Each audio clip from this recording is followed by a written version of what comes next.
Oke, bismillahirrahmanirrahim. Assalamualaikum warahmatullahi wabarakatuh. Selamat siang semuanya. Selamat hari Sabtu. Selamat datang di kelas GDKL yang ketujuh ya. Di hari ini kita akan melanjutkan pembelajaran mengenai altimetri. Kalau kemarin kita belajar altimetrinya adalah konsep pengukuran dasarnya, kalau sekarang kita akan belajar mengenai apa saja sih kesalahan-kesalahan yang ada di dalam pengukuran altimetri dan koreksi-koreksi apa saja yang kira-kira perlu dilakukan atau perlu diselesaikan dalam altimetri tersebut, dalam pengukuran altimetri tersebut. Nah, materi hari ini itu akan menjadi jawaban dari pertanyaan beberapa dari kalian. Kalau tidak salah kemarin Mega dan Dida yang bertanya mengenai Pak, ada kesalahan nggak itu dalam pengukuran altimetrinya dan kesalahannya sebesar apa? Tapi sebelumnya saya perlu ingatkan lagi dan ada beberapa refresh dari materi yang sebetulnya baru kemarin Kamis gitu ya diberikan.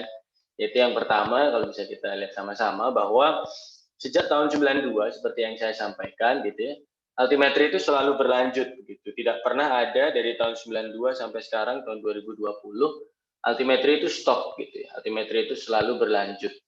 Bahkan di tahun 2017 kemarin gitu, saya ikut berkontribusi dan juga saya ikut dalam sebuah acara 25 Years of Altimetry Data gitu ya di San Azores, Spanyol kalau tidak salah, di daerah Mallorca.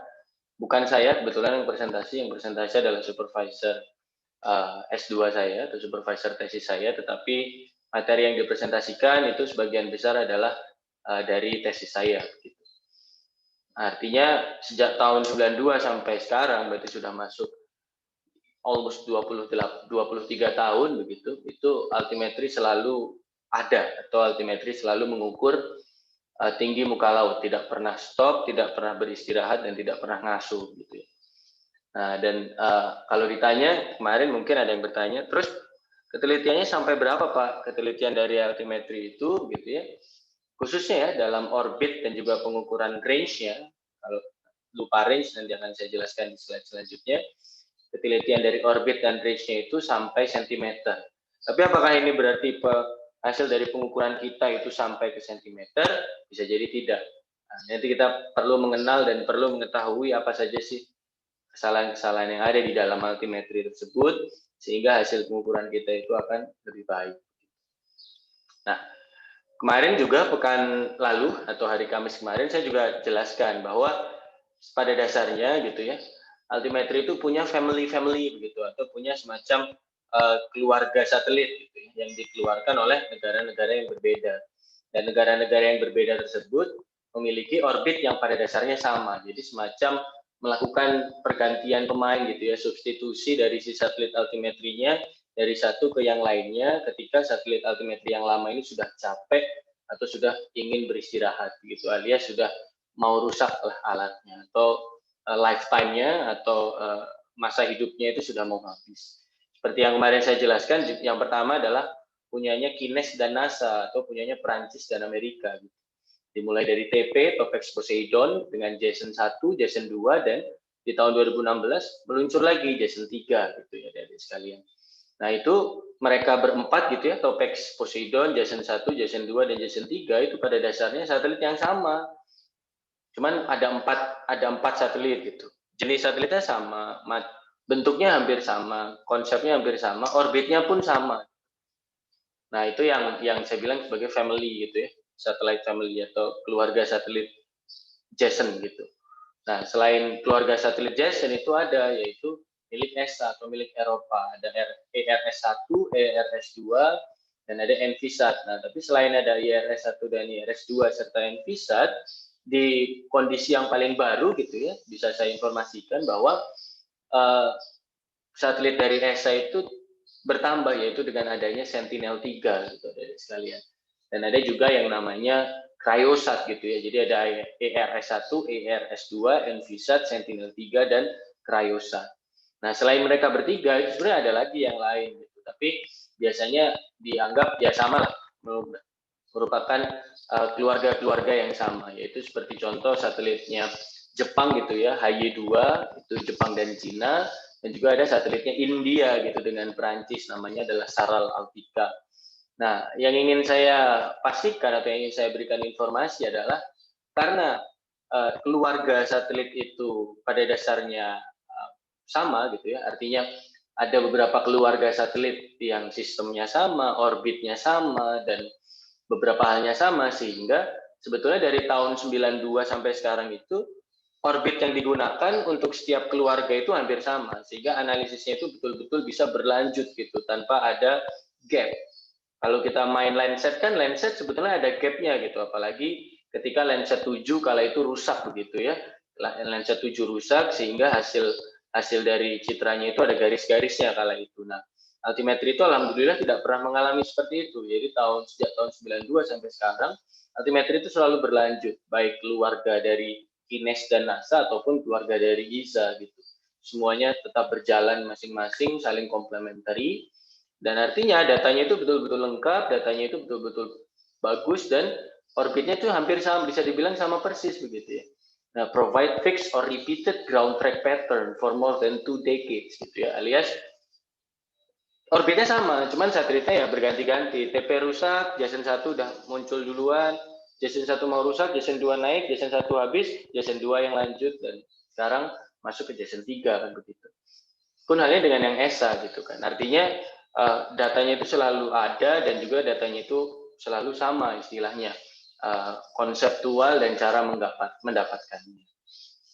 Nah, kalau bisa kita lihat ya dari sekalian bahwa sebetulnya antara satu seperti yang kita bisa sampaikan, antara satu orbit dengan orbit yang lain itu kan kita bisa bilang kemarin saya bilang bahwa repeat track-nya atau dia akan berulang setiap berapa? Setiap 10 hari gitu ya. Sebenarnya tidak setiap 10 hari sih, 9,9156 hari, tapi biar gampang ya kita anggap orbit itu akan kembali, satelit itu akan kembali di tempat yang sama atau istilahnya adalah repeat cycle gitu ya. Itu adalah 10 hari secara kurang lebih.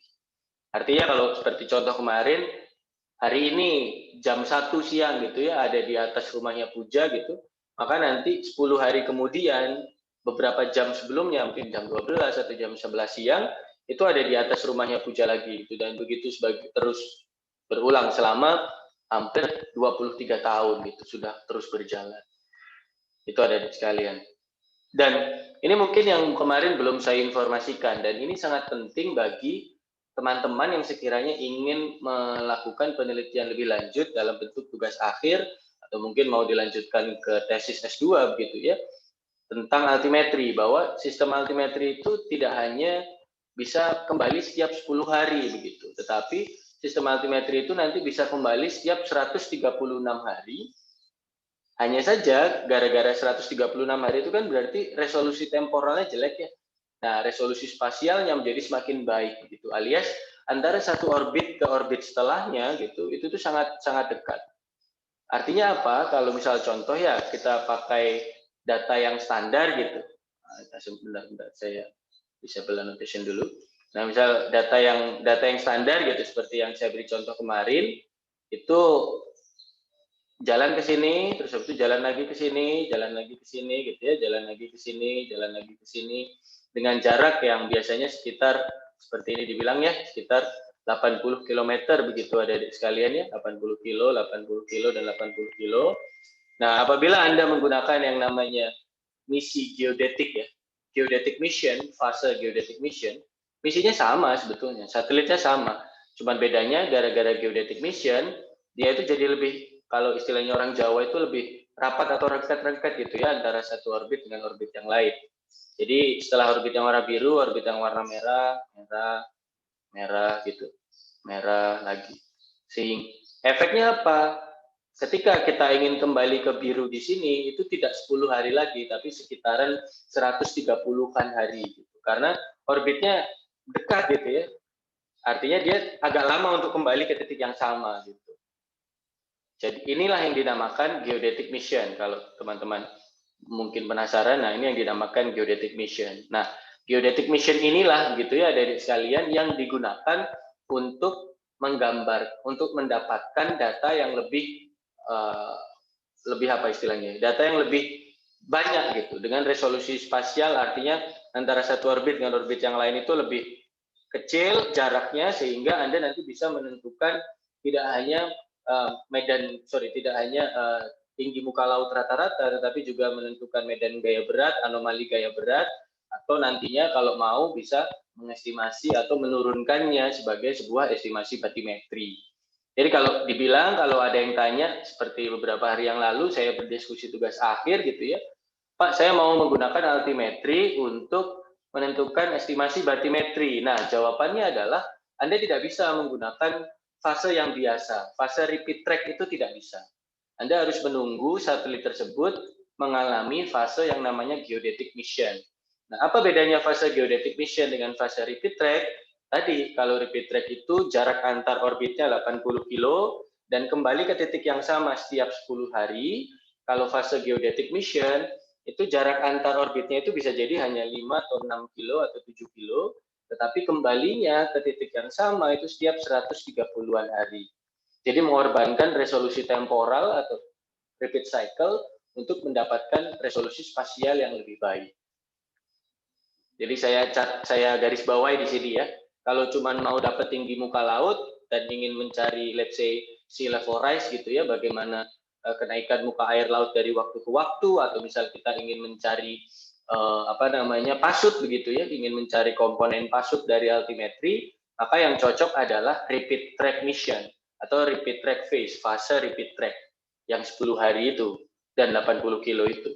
Nah, kalau mau yang dapat anomali gaya berat, kita mau dapat estimasi batimetri, dan juga kita bisa mau dapat let's say data mean sea surface yang lebih baik begitu, maka kita harus mendapatkan atau menggunakan fase yang geodetic mission atau misi geodetik. Karena itu mendapatkan anomali gaya berat dan batimetri, itulah kenapa namanya geodetic mission ada di sekalian, karena hal-hal yang dicari itu kan sangat-sangat geodesi gitu ya, atau betul-betul untuk pengetahuan atau untuk pengukuran dari geodesi itu sendiri.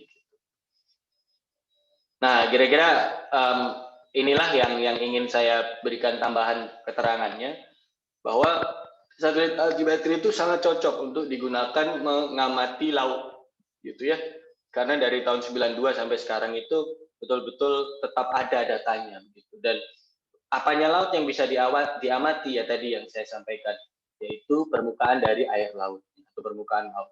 Dan kita juga sama-sama sudah paham ya dari sekalian, dari penjelasan saya kemarin, bahwa apa sih Pak yang didapatkan dari data altimetri itu, kita pada dasarnya mendapat 3 ya. Yang pertama adalah beda waktu yang ditempuh antara satelit ke permukaan laut lalu kembali ke satelit. Yang kedua adalah seberapa besar energi yang diterima oleh satelit gitu ya. Dan yang ketiga, kita juga bisa mendapatkan model dari si kembalinya satelit itu. Nah, untuk yang kedua dan yang ketiga, berapa besar energinya dan juga model yang dibentuk dari kembalian satelit itu, kita tidak akan terlalu banyak membahas dalam pertemuan ini gitu. Itu karena mendapatkannya nanti adalah tinggi gelombang muka laut sama kecepatan dari angin. Nah, dua hal itu tidak akan banyak kita bahas. Kenapa? Karena dua hal tadi itu betul-betul turunan dan seringkali kita orang geodesi tidak memakai. Yang kita pakai adalah informasi yang pertama dari sekalian. Informasi dari apa ya? Informasi dari beda waktu antara gelombang itu dipancarkan oleh satelit ya di sini gitu, misalnya let's say kita buat gelombang itu dipancarkan oleh satelit, turun ke bawah, dipantulkan oleh permukaan air laut, lalu kembali ke atas. Nah, beda waktunya inilah yang direkam oleh si satelitnya untuk mendapatkan delta T. Dengan menggunakan rumus, kalau misal kita bicara R alt itu adalah range atau jarak antara satelit ke sea surface atau permukaan laut, maka R alt atau dalam hal ini bisa kita bicara itu adalah range gitu ya, R gitu. Atau kemarin saya nulisnya S gitu ya, sama saja, atau S gitu, kemarin kan saya nulisnya S gitu ya, itu sama dengan apa? Sama dengan kecepatan cahaya gitu ya, delta T dibagi 2. Begini adik-adik sekalian, secara umum adalah rumus dari apa? Rumus dari menemukan S atau R alt ini. Nah, dari R alt ini yang ingin kita cari kan sebetulnya SSH ini ya. Jadi air out saja tidak cukup gitu adik-adik sekalian. Kita perlu juga mengetahui tinggi atau jarak dari satelit ke elipsoid. Nah, jarak dari satelit ke elipsoid gimana Pak cara carinya? Ya, kita bisa mengukur koordinat dari si satelit ini menggunakan GPS atau bisa dengan menghitung orbitnya. Masih ingat kuliah geodesi satelit beberapa tahun yang lalu kita sama-sama belajar mengenai bagaimana menghitung orbit kan begitu adik-adik sekalian.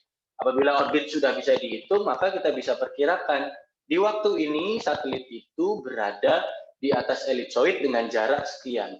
Nah, jaraknya itu namanya adalah hasad atau kalau dalam kelas kemarin Kamis saya memberi informasinya adalah altitude atau out gitu ya. Nah, out itu adalah jarak dari satelit ke permukaan elipsoid. Jadi kalau kita mau cari SSA gimana? Ya gampang, tinggal dikurangkan alt ini, ALT ini dengan siapa? Dengan range, adik-adik sekalian.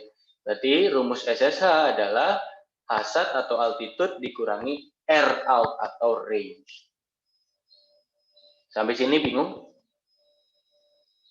Pak, jelasin ulang Pak yang ini Pak, apa namanya cara mendapatkan koordinat dari satelit ke elipsoid Pak? Nah, cara untuk mendapatkan koordinat dari satelit ke elipsoid itu mudah, tinggal menggunakan GPS. Jadi di dalam sini itu ada receiver GPS, adik-adik sekalian. Anda bisa mendapatkan koordinatnya dari stasiun-stasiun GPS, dari satelit-satelit GPS yang ada di atas sana gitu ya. Mirip seperti kalau Anda ibaratkan kayak naruh titik GPS itu atau Anda mengamati GPS dari atas satelit itu. Jadi nanti akan ketahuan X, Y, Z-nya di waktu itu. Gitu. Nah, selain menggunakan selain menggunakan observasi menggunakan GPS, Anda bisa mendapatkan koordinat X, Y, Z atau koordinat dari si satelitnya terhadap elipsoid itu adalah dengan melakukan proses analitis seperti yang kemarin Fatih diskusikan dengan saya dalam diskusi TA melalui proses analitis. Jadi bukan empiris atau bukan pengamatan langsung, yaitu Anda membuat sebuah perhitungan atau simulasi dari komputer untuk mendapatkan orbitnya. Biasanya keduanya ini digabungkan, jadi Anda mendapatkan hasil dari observasi secara empiris, lalu digabungkan dengan equation of motion yang didapatkan dari analitik atau didapatkan dari hitungan, sehingga nantinya bisa digabungkan, sehingga nantinya orbitnya itu kesalahannya semakin kecil, tinggi orbitnya atau altitude-nya atau hasadnya itu betul-betul teliti sampai mencapai sentimeter atau milimeter. Gimana Raka? Apakah sudah terpahami atau belum? Ya Pak. Ya oke, silakan. Sampai sini kira-kira ada yang mau ditanyakan atau ada yang ingin mengajak diskusi mengenai ternyata cara mengukur altimetri itu begini. Ini sebenarnya adalah penjelasan dari pekan lalu, tapi saya coba ulangi lagi atau saya coba review biar nanti kalau ada yang kemarin kurang memahami, nah sekarang jadi memahami, kemarin yang pemahamannya kurang pas sekarang jadi pas, kemarin yang benar sekarang jadi lebih benar lagi atau menjadi lebih percaya diri lagi. Silakan kalau ada yang mau bertanya.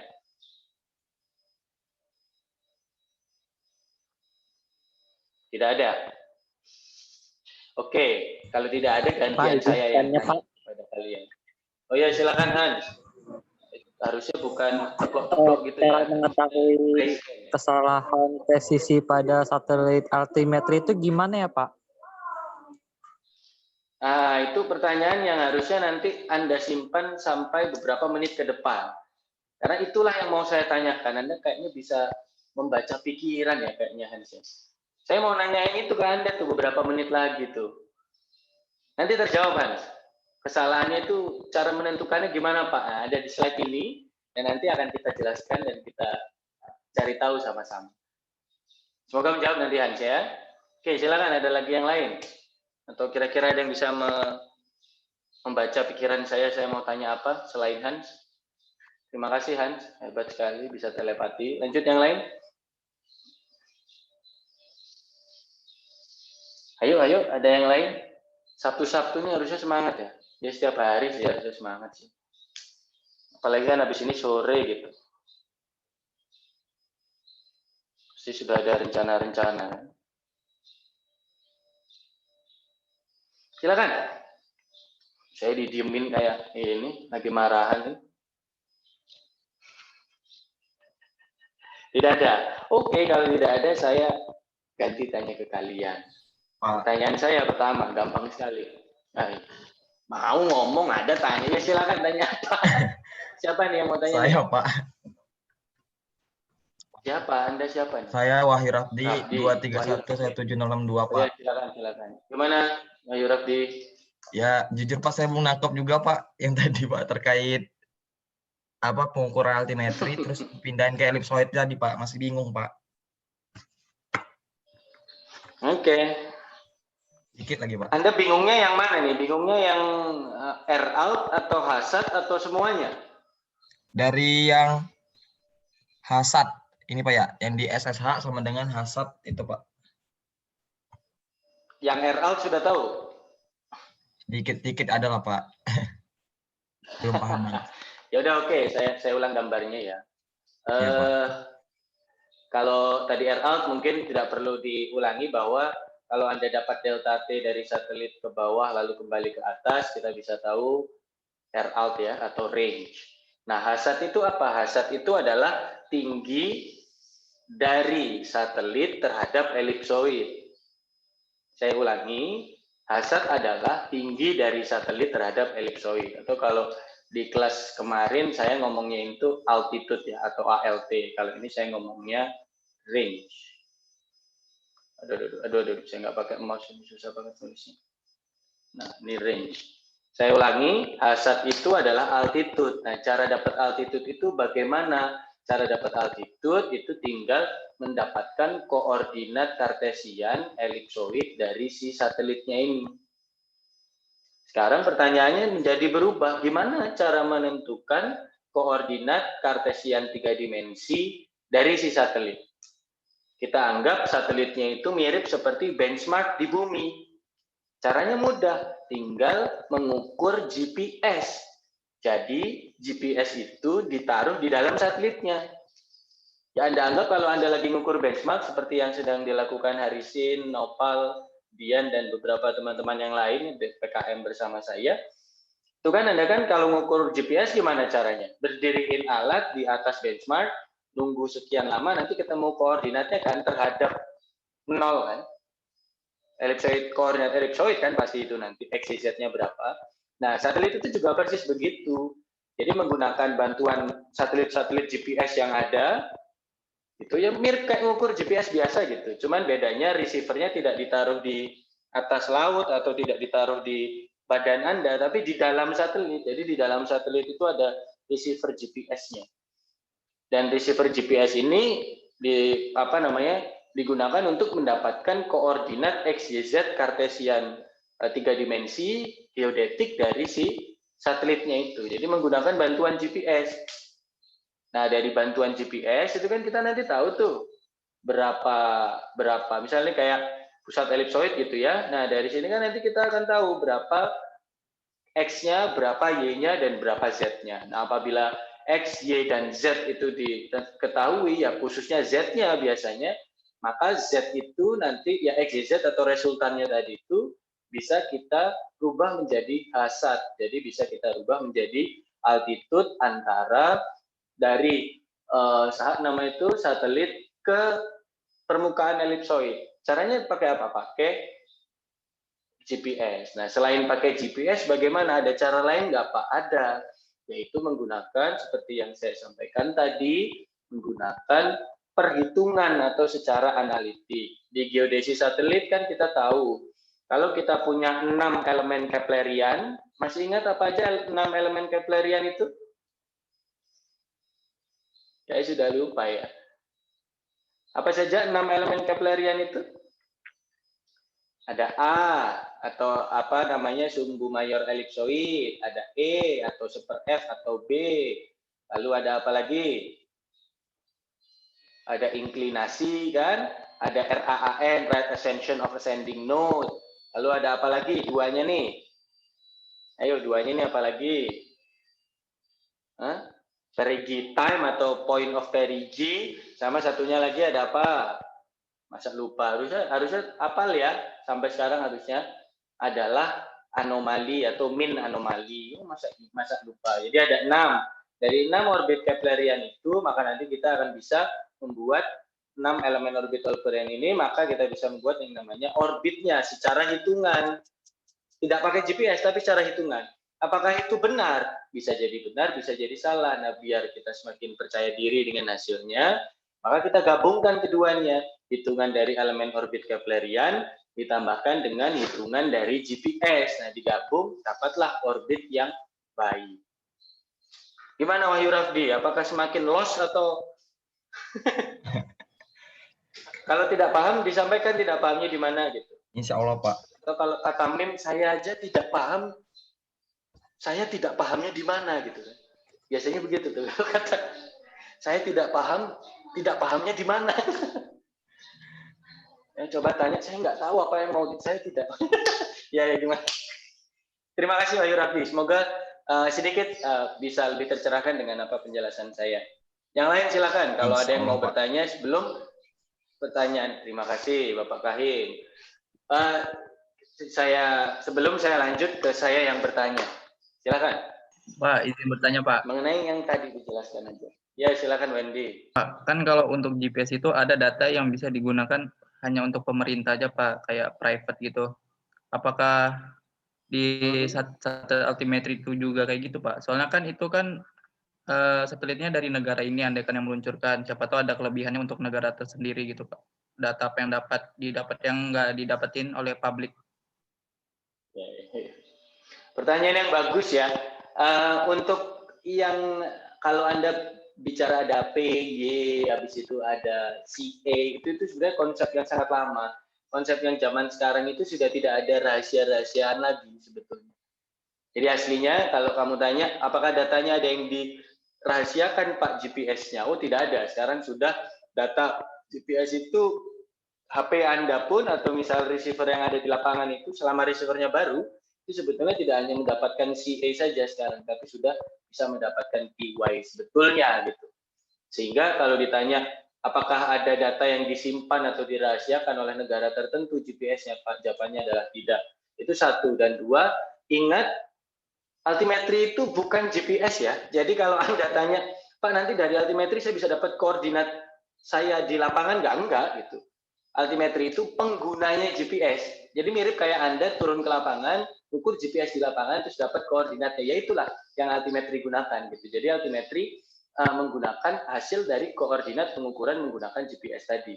Bukan merupakan sistem GPS, bukan merupakan satelit GPS juga, bukan. Dia hanyalah user. Jadi nanti di data altimetri itu tidak ada panjang data GPS, nggak ada pseudo range gitu, nggak ngurus itu dia. Yang penting dia mendapatkan SSH itu dari hasad atau altitude dari satelit ke elipsoid dikurangkan dengan range-nya dari satelit ke permukaan laut yang dia menggunakan gelombang elektromagnetik. Semoga menjawab Wendy pertanyaan yang baik. Silakan satu lagi.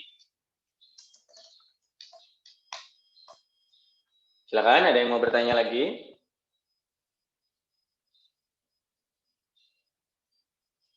Tidak ada. Oke, kalau tidak ada gantian saya yang tanya ya. Silakan disiapkan jawabannya. Nah, ketika satelit itu memancarkan sinyal adik-adik sekalian dari satelit menuju ke permukaan laut, dia itu sebenarnya melewati apa aja sih?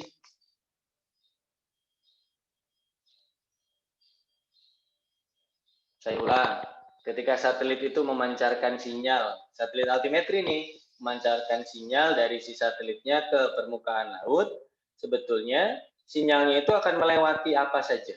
Medium apa saja yang akan dilewati ya dari sekalian? Atmosfer, Pak. Atmosfer, terima kasih Wendy, jawaban yang baik. Selain atmosfer, dia juga akan melewati apa? Atau dia akan terpantul di mana adik-adik sekalian? Air, Pak. Di mana, Anas? Laut, Pak. Selain atmosfer ya? Selain atmosfer, kan tadi Wendy sudah menjawab, ada atmosfer. Selain atmosfer, dia akan melewati dan terpantul di mana? Izin menjawab, Pak. Ya, Ionosfer sama troposfer, Pak. Ya, itu kan bagian dari atmosfer. Terima kasih, Bella. Ya, ionosfer dan troposfer adalah bagian dari atmosfer. Nah, selain ionosfer, troposfer, dan atmosfer, ada lagi yang lain nggak? Dia sebenarnya mantul di mana sih? Bukan mantap betul ya, mantul atau dia akan terpantul di mana gitu. Permukaan air laut, Pak. Betul sekali. Siapa tuh yang jawab tuh tadi barusan? 66. Ical dong. Oh ya, siap. Thank you, Ical. Ya, Raihan juga betul ya. Jadi terpantul di laut. Artinya apa, adik-adik sekalian? Akan ada interaksi dari sinyal altimetri ini. Yang pertama, interaksinya terjadi di atmosfer, yang mana tadi sudah dijelaskan dengan baik oleh Wendy dan juga siapa tuh namanya tadi? Anas ditambah dengan Bella. Tidak hanya atmosfer saja, Pak, tapi bagian dari atmosfernya, yaitu ada ionosfer dan troposfer gitu. Terima kasih sekali, itu betul sekali. Tapi itu hanyalah satu medium yang akan dilewati gitu. Selain medium ionosfer, troposfer atau secara keseluruhan namanya atmosfer, ini kan juga terpantul di permukaan laut seperti yang disampaikan oleh Ical dan Raihan. Sehingga nanti kesalahannya atau interaksinya itu ada di atmosfer dan interaksinya juga ada di permukaan laut.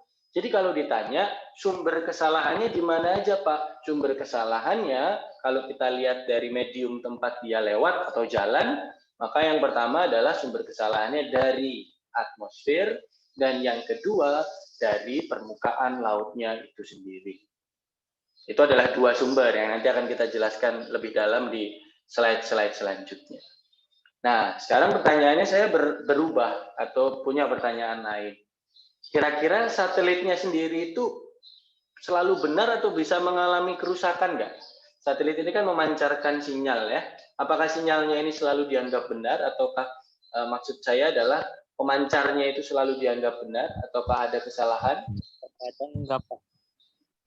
Nah, kadang-kadang enggak, betul sekali. Artinya Salah, Pak. yang namanya thank you. Yang namanya satelit ini pasti akan memiliki kesalahan dalam memancarkan gelombangnya, adik-adik sekalian, sehingga kesalahannya sumbernya tidak hanya dari ionosfer, troposfer ataupun permukaan air laut, tapi kesalahannya bisa jadi dari si satelitnya itu sendiri.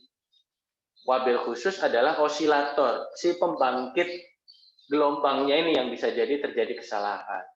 Nah, kesalahan-kesalahan ini adalah kesalahan-kesalahan yang bersifat elektrik sekali. Jadi teman-teman teknik elektro yang biasanya lebih mengurusi dan lebih memahami mengenai ini. Tapi perlu kita ketahui secara singkat. Nah, sekarang yang dari tadi ditanyakan oleh Wahyu Rafdi, ditanyakan oleh Raka juga, sebenarnya dalam penentuan orbitnya itu bisa jadi ada kesalahan, adik-adik sekalian. Sehingga selain kesalahan atmosfer, kesalahan terhadap permukaan laut, dan juga kesalahan terhadap dari si satelitnya itu sendiri, ada kemungkinan ada kesalahan dari penentuan orbitnya, adik-adik sekalian. Jadi ada 4 sumber kesalahan utama yang ada di dalam sistem altimetri. Yang pertama adalah kesalahan yang terjadi gara-gara interaksi di atmosfer. Yang kedua adalah kesalahan yang terjadi sebab interaksi yang terjadi di permukaan laut. Yang ketiga adalah kesalahan yang terjadi gara-gara sumber sumber tenaganya, atau dalam hal ini adalah sumber gelombangnya di dalam satelitnya. Dan yang keempat adalah kesalahan dalam penentuan orbitnya. Karena pada dasarnya kesalahan itu nanti mempengaruhi kebaikan nilai SSH-nya atau ketelitian dari si nilai SSH. Dan kita sama-sama tahu ya, kalau misal sekarang saya tanya, kira-kira kalau hasad atau altitude itu terpengaruh oleh kesalahan nomor berapa, adik-adik sekalian? Kan kesalahannya ada 4 jenis tuh ya. Atmosfer, tinggi muka laut, di permukaan laut, di dalam satelitnya sendiri, dan orbitnya. Kesalahan yang kira-kira bisa mempengaruhi altitude yang mana? Medium yang dilewatinya, Pak. Kalau kata Wahyu, yang dilewatinya. Yang lain ada yang punya pikiran? Yang mempengaruhi Kesalahan altitude. menentukan orbit, Pak. Kesalahan menentukan orbit. Menentukan Betul sekali, orbit. Fatih. Ya, Orbit, terima Pak. kasih Fatih. Jawaban, ya, thank you.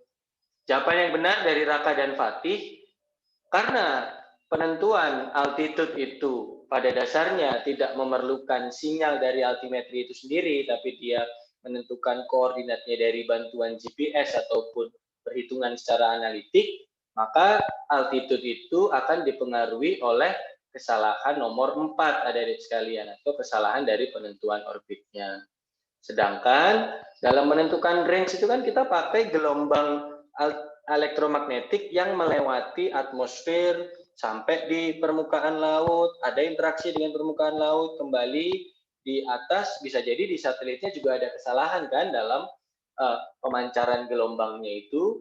Nah, berarti air altitude itu atau range itu bisa jadi mengalami kesalahan dari sumber pertama, sumber kedua, sumber kedua dan sumber ketiga. Itu adik-adik sekalian. Jadi kesalahannya sumbernya biasanya efeknya ke situ. Jadi kalau ditanya kesalahan dari orbit itu akan mempengaruhi komponen atau parameter apa dari altimetri, yaitu altitude-nya. Kalau kesalahan dari ionosfer, troposfer, dalam hal ini berarti atmosfer gitu ya, permukaan air laut ataupun kesalahan dari pemancaran gelombangnya itu akan mempengaruhi nomor 1, 2, dan 3, yaitu mempengaruhi air out atau range atau jarak antara satelit ke permukaan air lautnya. Itu adik-adik sekalian. Nah, sehingga kalau Anda lihat ya di yang saya slide selanjutnya, nah ini maka seperti yang tadi saya bilang ya, saya memang sengaja untuk menyampaikan terlebih dahulu biar Anda tidak bingung, bahwa kesalahannya itu ada 4. Tadi kita tahu bahwa kesalahan atmosferik adalah yang pertama, kesalahan di permukaan air laut ya, geophysical effect at the sea surface, itu adalah kesalahan yang kedua. Lalu kesalahan yang ketiga adalah kesalahan instrumennya atau kesalahan dari si satelit dalamnya itu sendiri. Dan yang keempat adalah kesalahan orbit, adik-adik sekalian. Kesalahan orbit ini, kesalahan instrumental error di sini, kesalahan atmosfer di sini, dan geophysical effect di sini. Ini ya. Nah, itu adik-adik sekalian. Nah, dari sini juga bisa Anda lihat tuh, besar kesalahannya. Ada yang kurang dari 1 desimeter, ada yang sampai 3 cm, ada yang sampai 4-5 cm, dan sebagainya, dan sebagainya. Nah, kesalahan-kesalahan inilah yang akan kita coba jelaskan dan pahami sedikit demi sedikit, agar nanti insya Allah ketika kelas selesai, mungkin sekitar jam 2-an begitu ya, kita sudah tahu, oh ternyata kesalahan orbit itu begini, kesalahan instrumen itu ini, kesalahan atmosfer dan kesalahan geofisik atau kesalahan di permukaan air lautnya itu bagaimana dan efeknya apa. Nah, tadi kan Hans tanya tuh, Pak, berapa berarti kesalahannya, Pak? Dan bagaimana cara kita mengetahuinya? Cara mengetahuinya ya ini, Hans. Kita membaginya dengan banyak sumber-sumber kesalahan yang mungkin terjadi. Nah, dari situ kita bisa kuantifikasikan atau kita bisa tahu, oh angkanya sekian kalau kesalahan ini, oh angkanya sekian kalau kesalahan itu. Sehingga nanti kita bisa tahu berapakah ketelitian dari pengukuran jarak atau pengukuran SSH yang kita punya dari altimetri tersebut. Sampai sini kalau kita tanya sumbernya, paham semua dari sekalian? Halo? Hai? Aloha, loha, ataupun yang lain. Halo? Paham, Pak. Ya, thank you. Dan saya ulangi ya, error orbit mempengaruhi altitude, error instrumen, atmosferik, dan juga geophysical effect at the sea surface atau di permukaan laut itu mempengaruhi range. Jadi kalau nanti Anda menemukan rumus matematik, Anda jadi tahu, oh ini itu adalah kesalahan nomor 1, 2, dan atau 3. Ini harus dimasukkan ke range, bukan ke altitude. Nah, altitude-nya harus dikoreksi di bagian yang lain. Begitu adik-adik sekalian. Pertama, kita akan membahas yang paling mudah dulu ya, orbit error dan instrumental error. Kenapa kok saya bilang mudah? Karena pada dasarnya ketika kita mendapatkan data altimetri, kedua kesalahan ini biasanya itu sudah dihilangkan. Biasanya sudah dianggap tidak ada, atau biasanya sudah diminimalisir. Karena kedua kesalahan ini, khususnya kesalahan instrumental, itu adalah sesuatu yang biasanya sudah direktifikasi atau sudah dikoreksi sebelum satelit itu diluncurkan gitu. Karena ketika kita ngetes satelit di lab gitu ya, atau di sebuah lokasi untuk ngetes satelit sebelum berangkat, itu biasanya langsung diketahui kesalahannya berapa, sehingga nanti koreksinya bisa langsung dimasukkan ke dalam perhitungan. Nah, untuk yang orbit error adik-adik sekalian ya, seperti yang saya sampaikan, bahwa GPS zaman dulu seperti yang Wendy tadi sampaikan, bisa jadi ada data yang tidak dibuka.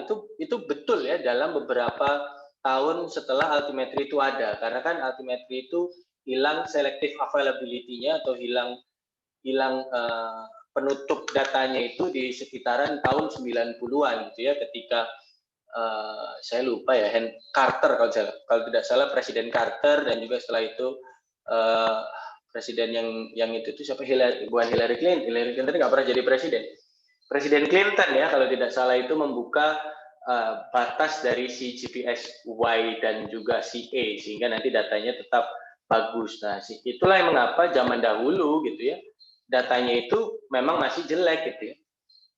At the very altimeter mission, the orbit did exhibit radial error gitu.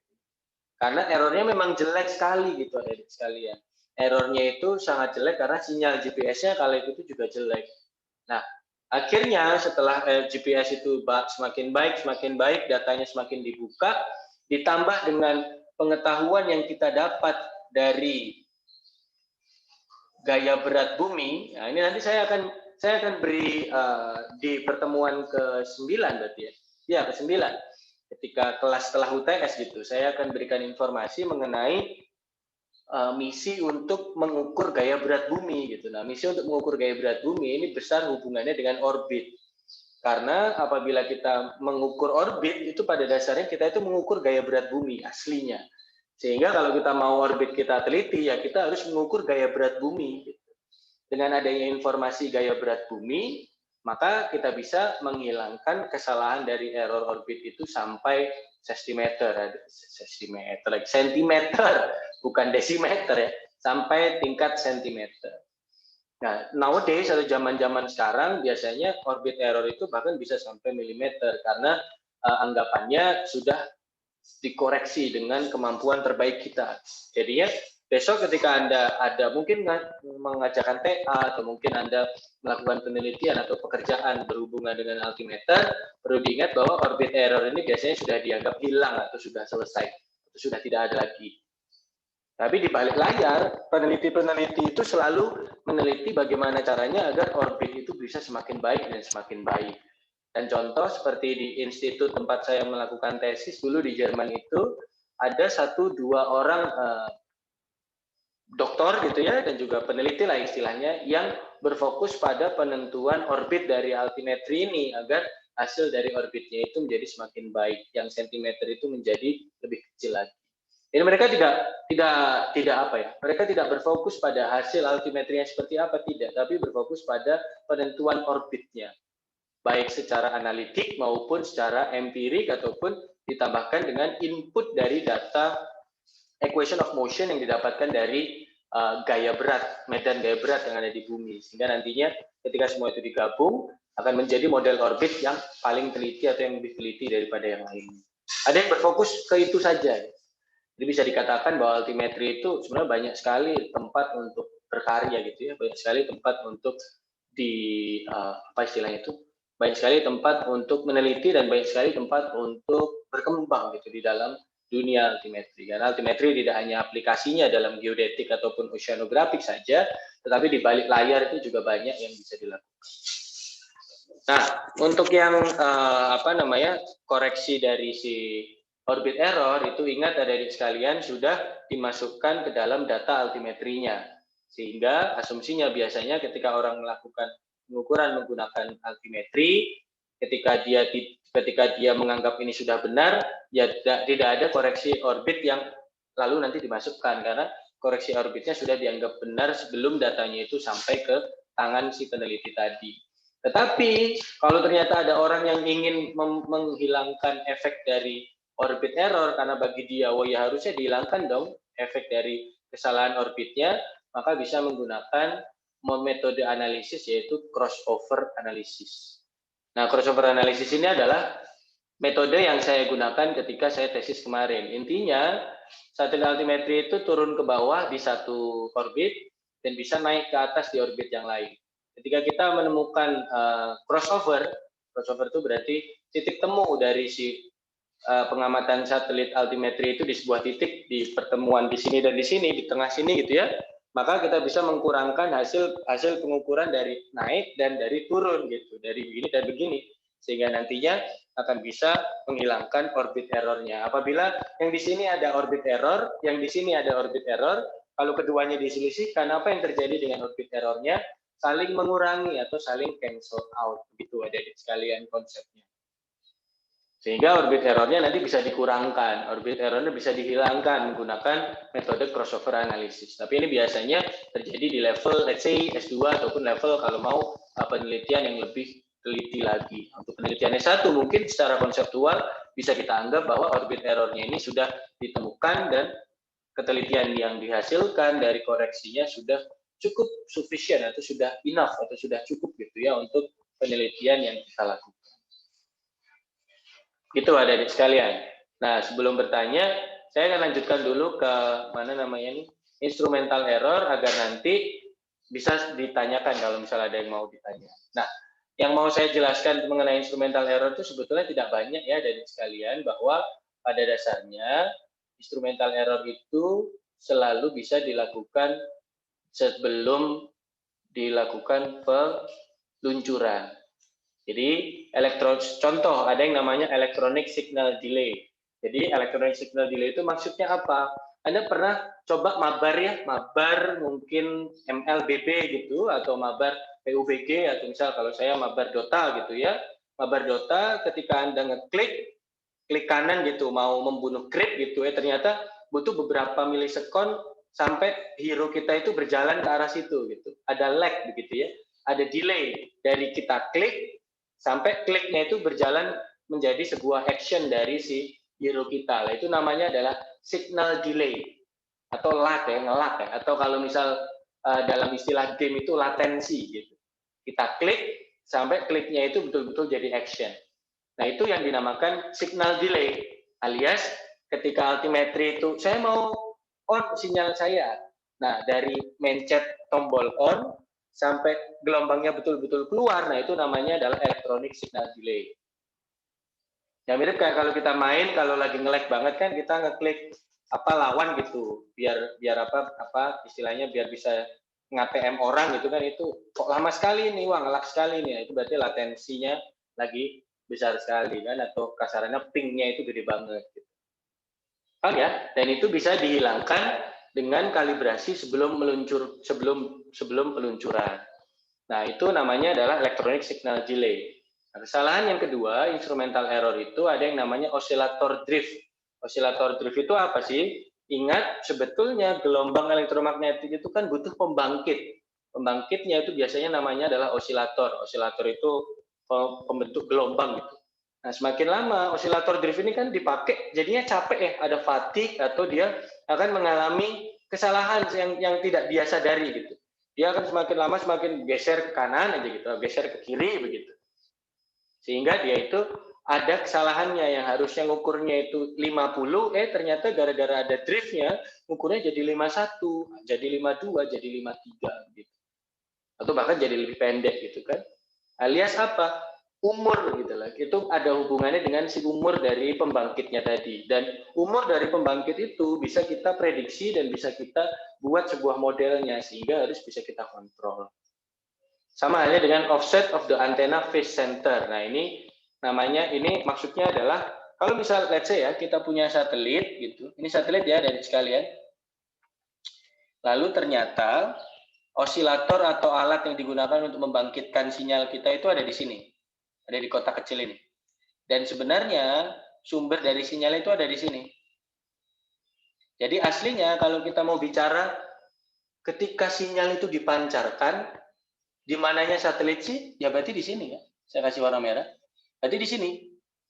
Tapi bisa jadi orang menganggapnya nolnya itu bukan di sini. Kalau kita ngukur ke bawah, kan kita ngukur jaraknya begini ya. Apakah kita ngukur jaraknya itu dari let's say ini permukaan air laut itu ke sini? Biasanya tidak, ngukurnya biasanya ke sini. Sehingga ada yang namanya offset alias beda jarak antara yang sebenarnya, titik nol yang sebenarnya dengan titik nol yang mau kita pakai. Jadi yang warna, saya ganti warna lagi nih, warna biru muda. Jadi dari titik nol yang mau kita pakai di sini ke titik nol yang sebenarnya, ini namanya adalah offset of the antenna phase center. Sehingga nanti ketika kita bicara, loh berarti range-nya itu dihitung dari mana Bapak? Dari yang warna hijau ini atau dari warna biru muda ini? Nah, kalau kita belum melakukan kalibrasi, offsetnya ya hitungnya harusnya dari sini, dari bawah. Tapi kalau sudah melakukan kalibrasi, maka range itu dihitung dari nilai titik yang mau kita gunakan sebagai titik nol. Dan itu harus dilaksanakan kapan? Itu diukur dan dimasukkan sebelum adanya peluncuran. Karena kan Anda nggak bisa ya sampai di atas, saya tidak tahu ternyata offsetnya berapa. Saya mau pakai baju astronot, terus berangkat ke satelit, lalu saya ngukur pakai meteran, kan nggak mungkin. Sebelum berangkat itu diukur dulu, gitu ada di sana. Nah, selanjutnya, ada yang namanya location of satellite center of mass. Jadi itu maksudnya apa? Satelit itu kan pasti punya pusat massa ya. Semakin lama karena fuel atau karena energinya itu bukan energi, bensinnya itu istilahnya dipakai sehingga bobotnya kan berkurang. Bobot berkurang maka pusat massanya berubah. Nah itu yang perlu diganti, perlu diketahui karena kalau tidak nanti kita akan salah. Kita kira posisi satelit masih begini, bisa jadi gara-gara bensinnya itu berkurang, ternyata posisinya begini gitu ya. Jadinya satelitnya itu tidak pas, nadir lagi. Dan ada dua kesalahan lagi, time tagging of observation, ini juga masalah yang biasanya terjadi di GPS. Jadi kita ada kesalahan dalam ngewaktuin waktunya. Jadi kita kira fix sekarang, sebenarnya masih agak beberapa milisekund lagi. Itu biasanya terjadi kesalahan. Dan terakhir, Doppler effect gitu ya.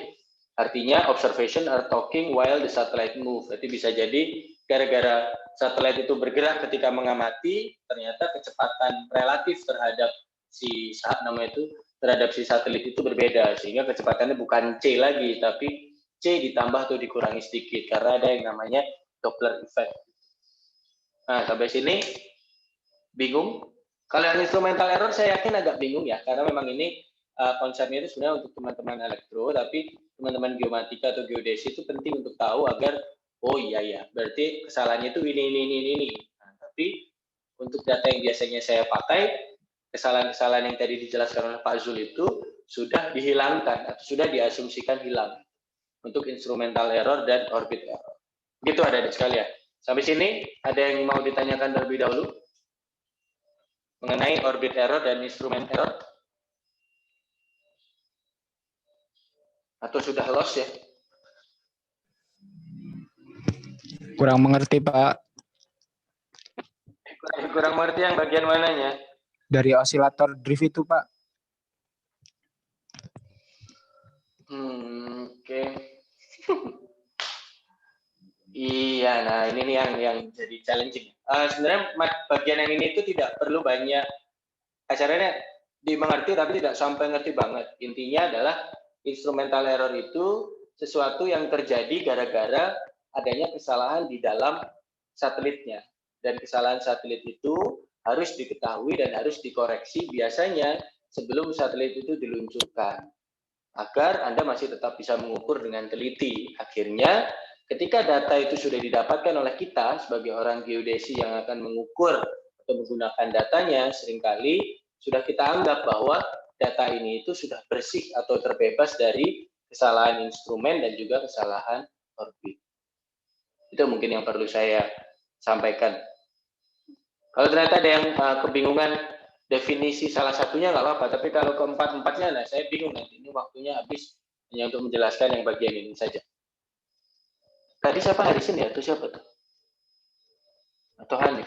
Hanif, Pak. Silakan kalau ada yang mau tanya, ya thank you. Kalau ada yang mau tanya mengenai ini tadi, orbit khususnya.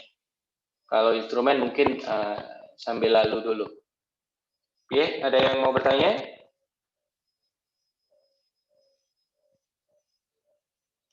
Tidak ada, oke. Kalau tidak ada, kita lanjut ke sumber yang ketiga. Tadi adalah sumber yang pertama, orbit, dan sumber yang kedua adalah instrumental error. Yang mau saya pastikan dan sampaikan ulang lagi, bahwa kedua kesalahan ini asumsinya ketika kita sudah mendapatkan data di lapangan atau kita sudah mendapatkan data download atau mengunduh dari sumber-sumber yang mengeluarkan data altimetri, itu asumsinya kedua hal ini sudah kelar atau sudah selesai atau sudah terkoreksi. Tapi untuk atmospheric correction dan untuk sea surface atau geophysical effect on the sea surface itu biasanya masih ada kesalahannya dan perlu kita koreksi. Tapi bukan berarti kita harus mengukur sendiri koreksinya berapa, ya tidak. Koreksinya biasanya sudah disediakan oleh si penyedia data altimetrinya, tapi perlu kita kurangkan sendiri. Nah, ini yang mungkin menjadi sedikit perbedaan antara approach untuk mengolah di antara saya gitu ya, atau antara teman-teman dari ITERA dengan kampus yang lain. Kalau kampus yang lain itu kecenderungannya mencari data yang koreksinya sudah selesai semua, tapi kalau di ITERA biasanya saya mintanya untuk mendapatkan data yang masih mentah, sehingga kalian juga belajar mengenai bagaimana menambahkan atau mengkurangkan koreksi dari kesalahan-kesalahan yang ada, khususnya kesalahan atmosfer dan kesalahan geofisik yang terjadi di permukaan laut. Nah, ini pasti bingung ya. Yang pertama, kita berbicara mengenai kesalahan atmosfer yang disebabkan oleh apa? Oleh delay.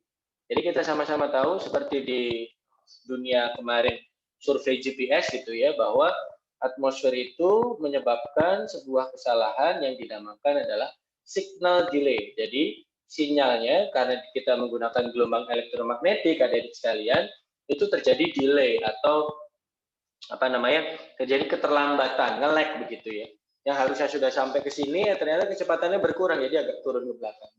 Agak naik ke belakang maksud saya, kan, turun ke bawah.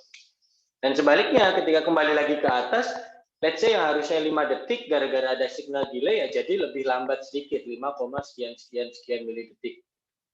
Dan itu terjadi gara-gara apa? Di geodesi satelit sudah dijelaskan dengan gamblang, bahwa terjadi gara-gara adanya interaksi antara sinyal elektromagnetik dengan partikel-partikel gas yang ada di atmosfer, adik-adik sekalian. Saya tidak perlu menjelaskan terlalu banyak lah.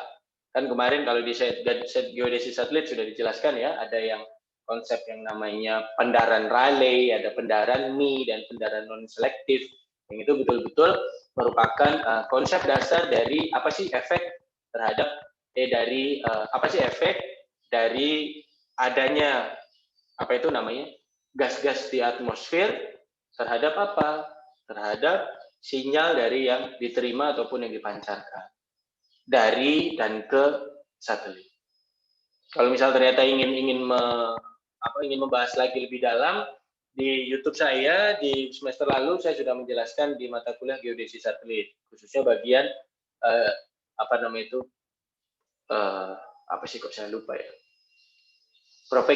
signal propagation in the atmosphere atau propagasi sinyal di atmosfer. Saya sudah jelaskan mengenai itu ada sekalian. So, if you have any question or you want to refresh your knowledge, you can go to my channel and then you can watch and view one of my videos gitu ya. Kalau ternyata tetap ada pertanyaan, you can ask me, ya, freely ask me in group ataupun via PM. Nah, dilanjut adik-adik sekalian, karena adanya interaksi antara sinyal dengan gas tadi, itu berarti ada signal delay atau ada sebuah keterlambatan. Nah, keterlambatannya ini biasanya terpisah antara ionosfer dan troposfer, seperti yang kita sama-sama tahu adik-adik sekalian, bahwa biasanya troposfer dan ionosfer itu efeknya selalu berbeda. Dan perlu kita ingat dan kita bagi-bagi adik-adik sekalian ya. Di atmosfer itu secara umum ada 3 bagian yang berbeda. Ini saya hanya mengulangi dari geodesi satelit pada dasarnya. Yang pertama itu adalah ionosfer. Saya bilang iono ya. Yang kedua adalah troposfer, tapi yang kering. Trop yang dry. Aduh. Sorry ya. Trop yang dry atau dry troposfer. Yang ketiga, ini yang paling susah untuk dimodelkan, namanya adalah troposfer, tapi yang wet troposfer.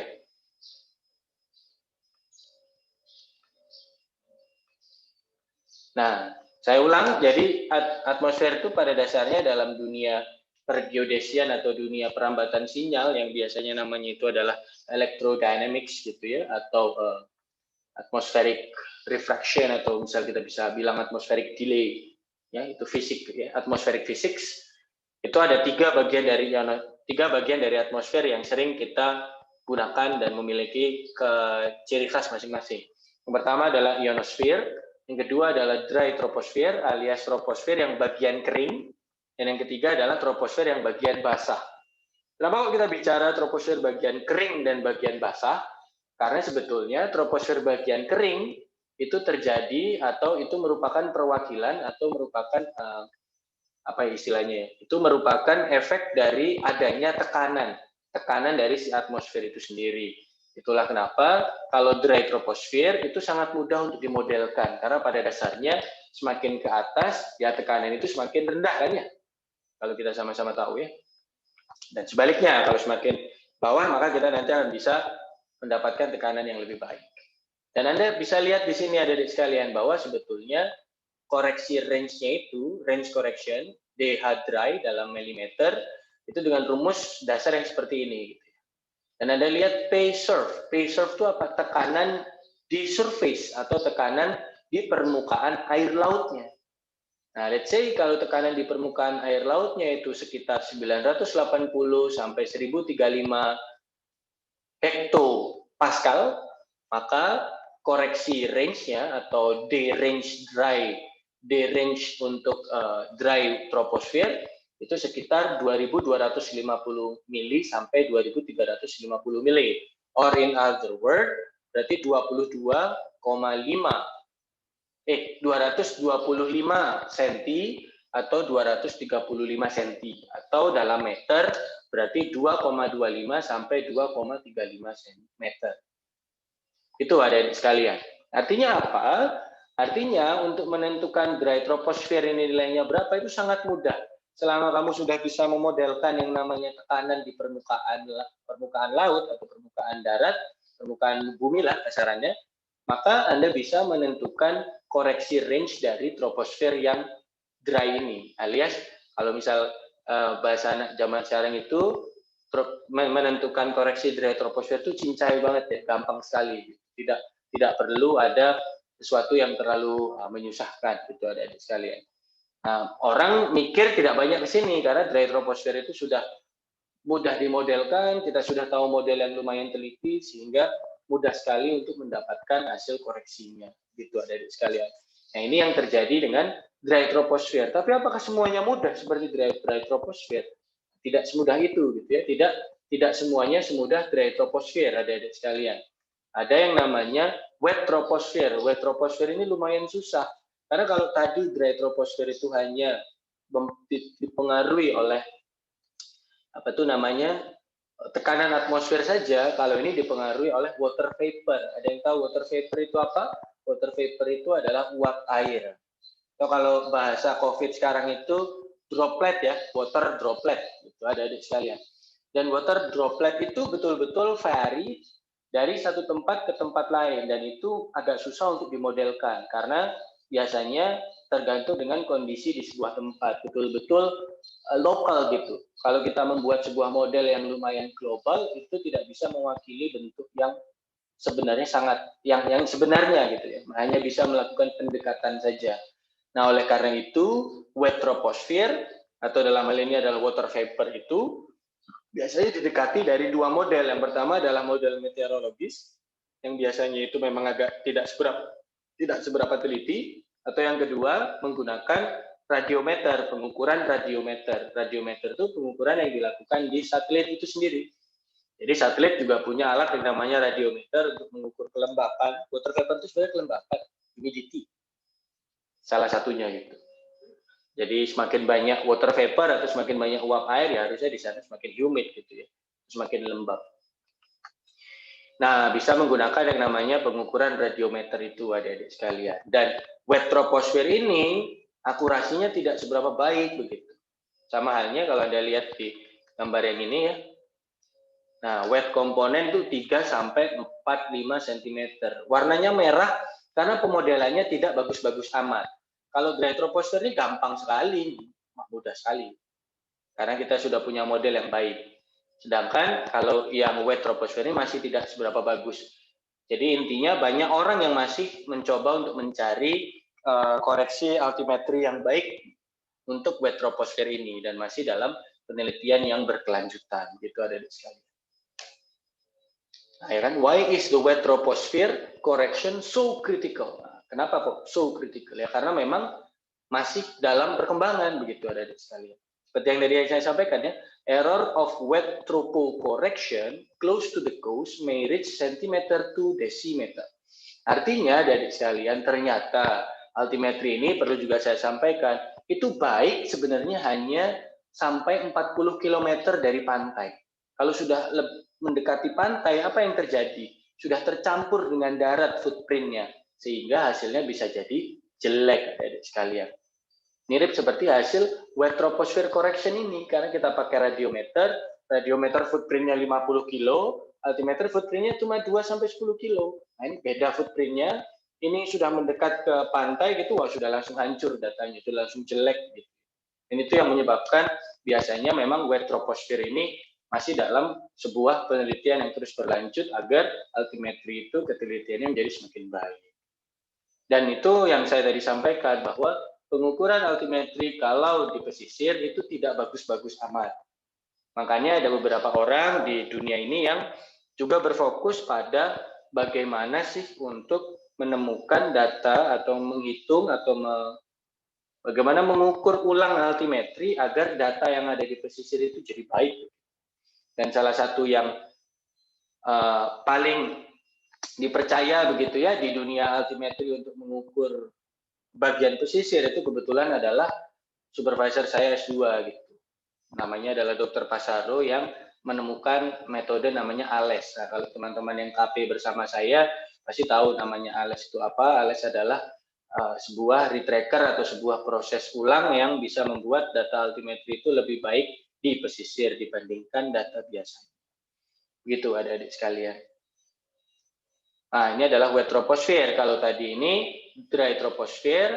Nah, kalau sekarang ionosfer. Nah, kalau ionosfer itu sebetulnya bisa dibilang menyusahkan iya, tapi untuk sekarang banyak orang yang sudah membahas mengenai ionosfer ini gitu. Salah satunya adalah bapak-bapak atau ibu-ibu yang berasal dari Austria gitu, dari TU Graz ataupun dari TU Wien gitu. Atau kalau di ITB ada Pak Dudeng begitu ya, atau ada Pak Dota ya kalau tidak salah ya.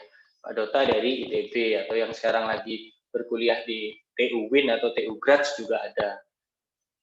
Berarti kalau ada orang yang nanti ingin masuk ke bidang-bidang atmosfer dari sinyal begitu, nah paling cocok memang di Austria, adik sekalian, khususnya di TU Wien atau TU Graz tersebut.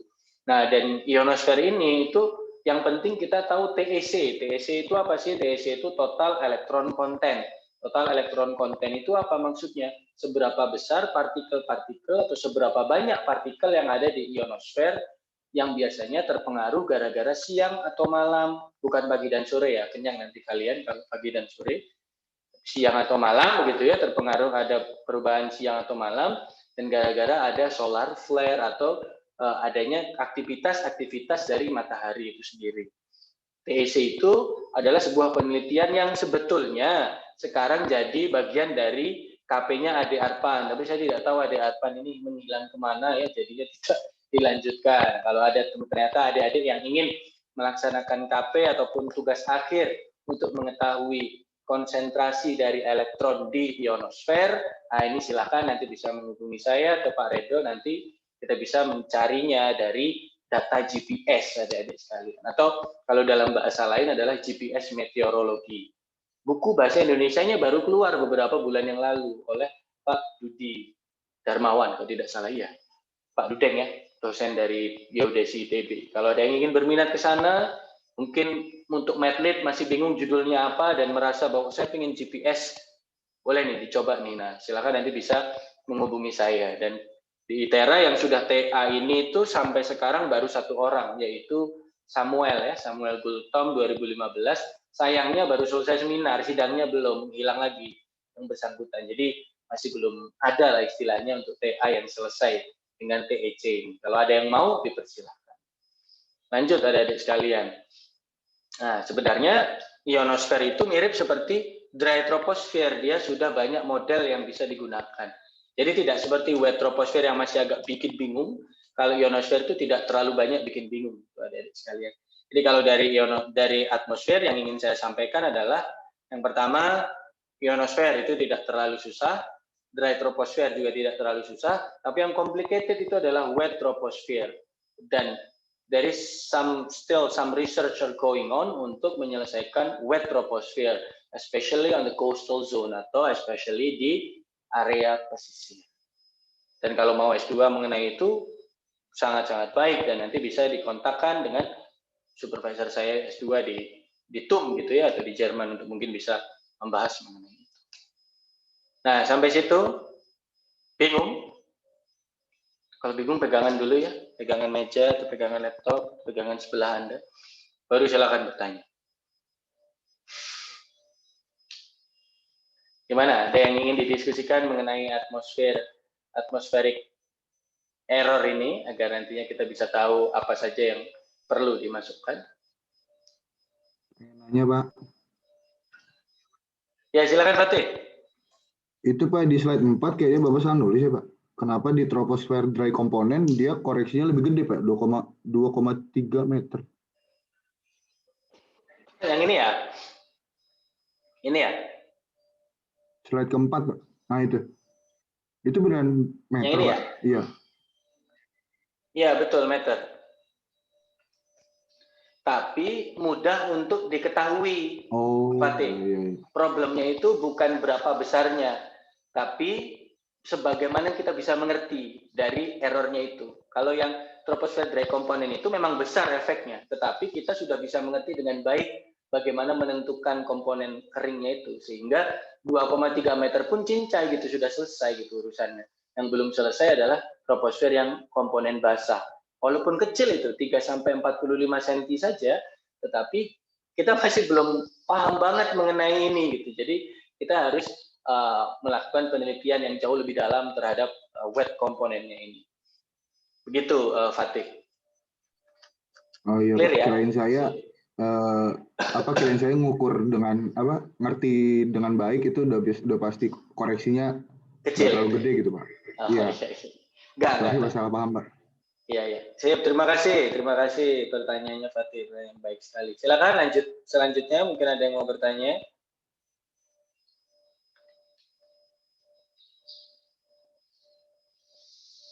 Adakah? Ini saya selesaikan sampai 14.30 aja deh. Kasihan kalian nanti sudah mulai umop nanti rasanya. Saya yang bagian ini mungkin sedikit sedikit dicepatkan saja. Monggo, kalau tidak ada bisa kita lanjut ya sedikit dari sekalian, bahwa sebenarnya selain tadi kan kita sudah menjelaskan orbit, kita sudah menjelaskan tentang instrumen, kita sudah menjelaskan tentang atmosfer.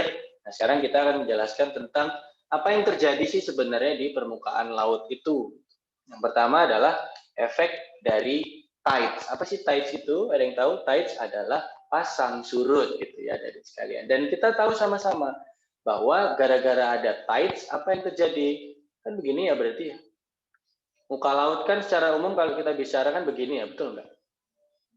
Nah, efek ini tuh pengen kita hilangkan dengan altimetri adik-adik sekalian. Sehingga nantinya tinggi pasut itu harus dikoreksi adik-adik sekalian. Saya ulangi, tinggi pasut itu harus dikoreksi. Berarti artinya nanti tinggi muka lautnya itu sudah dikurangkan dengan tinggi pasut waktu itu. Karena kita ingin tahu tinggi muka laut yang sebetulnya tanpa mengalami gaya apapun, agar nanti tinggi muka laut tersebut bisa berimpit atau dekat atau hampir sama atau sejajar dengan dengan medan gaya berat. Dalam hal ini adalah bidang ekuipotensial alias geowid adik-adik sekalian. Ya, jadi tides secara umum kalau kita bicara ocean tides berarti kan pasut laut. Gitu. Pasang surut air laut itu bisa kita hitung, bisa kita cari tahu. Nah, nantinya kalau sudah tahu, hasilnya bisa kita hilangkan. Nah, tapi di sisi lain kalau kita sudah memiliki data altimetri pada dasarnya, yang sebaliknya juga bisa dilakukan. Kita bisa tahu dari data altimetri berapakah tinggi muka laut yang dimiliki, yang mau dijadikan tugas akhir sama DEMA kan katanya beberapa hari yang lalu kita masih diskusi. Bahwa dari data altimetri itu bisa digunakan sebagai pengganti siapa? Pengganti stasiun pasang surut, tide gauge gitu ya, atau pengganti pengamatan lapangan agar nantinya bisa mendapatkan berapa sih konstan atau konstituen pasut yang didapatkan atau yang ada di area tersebut.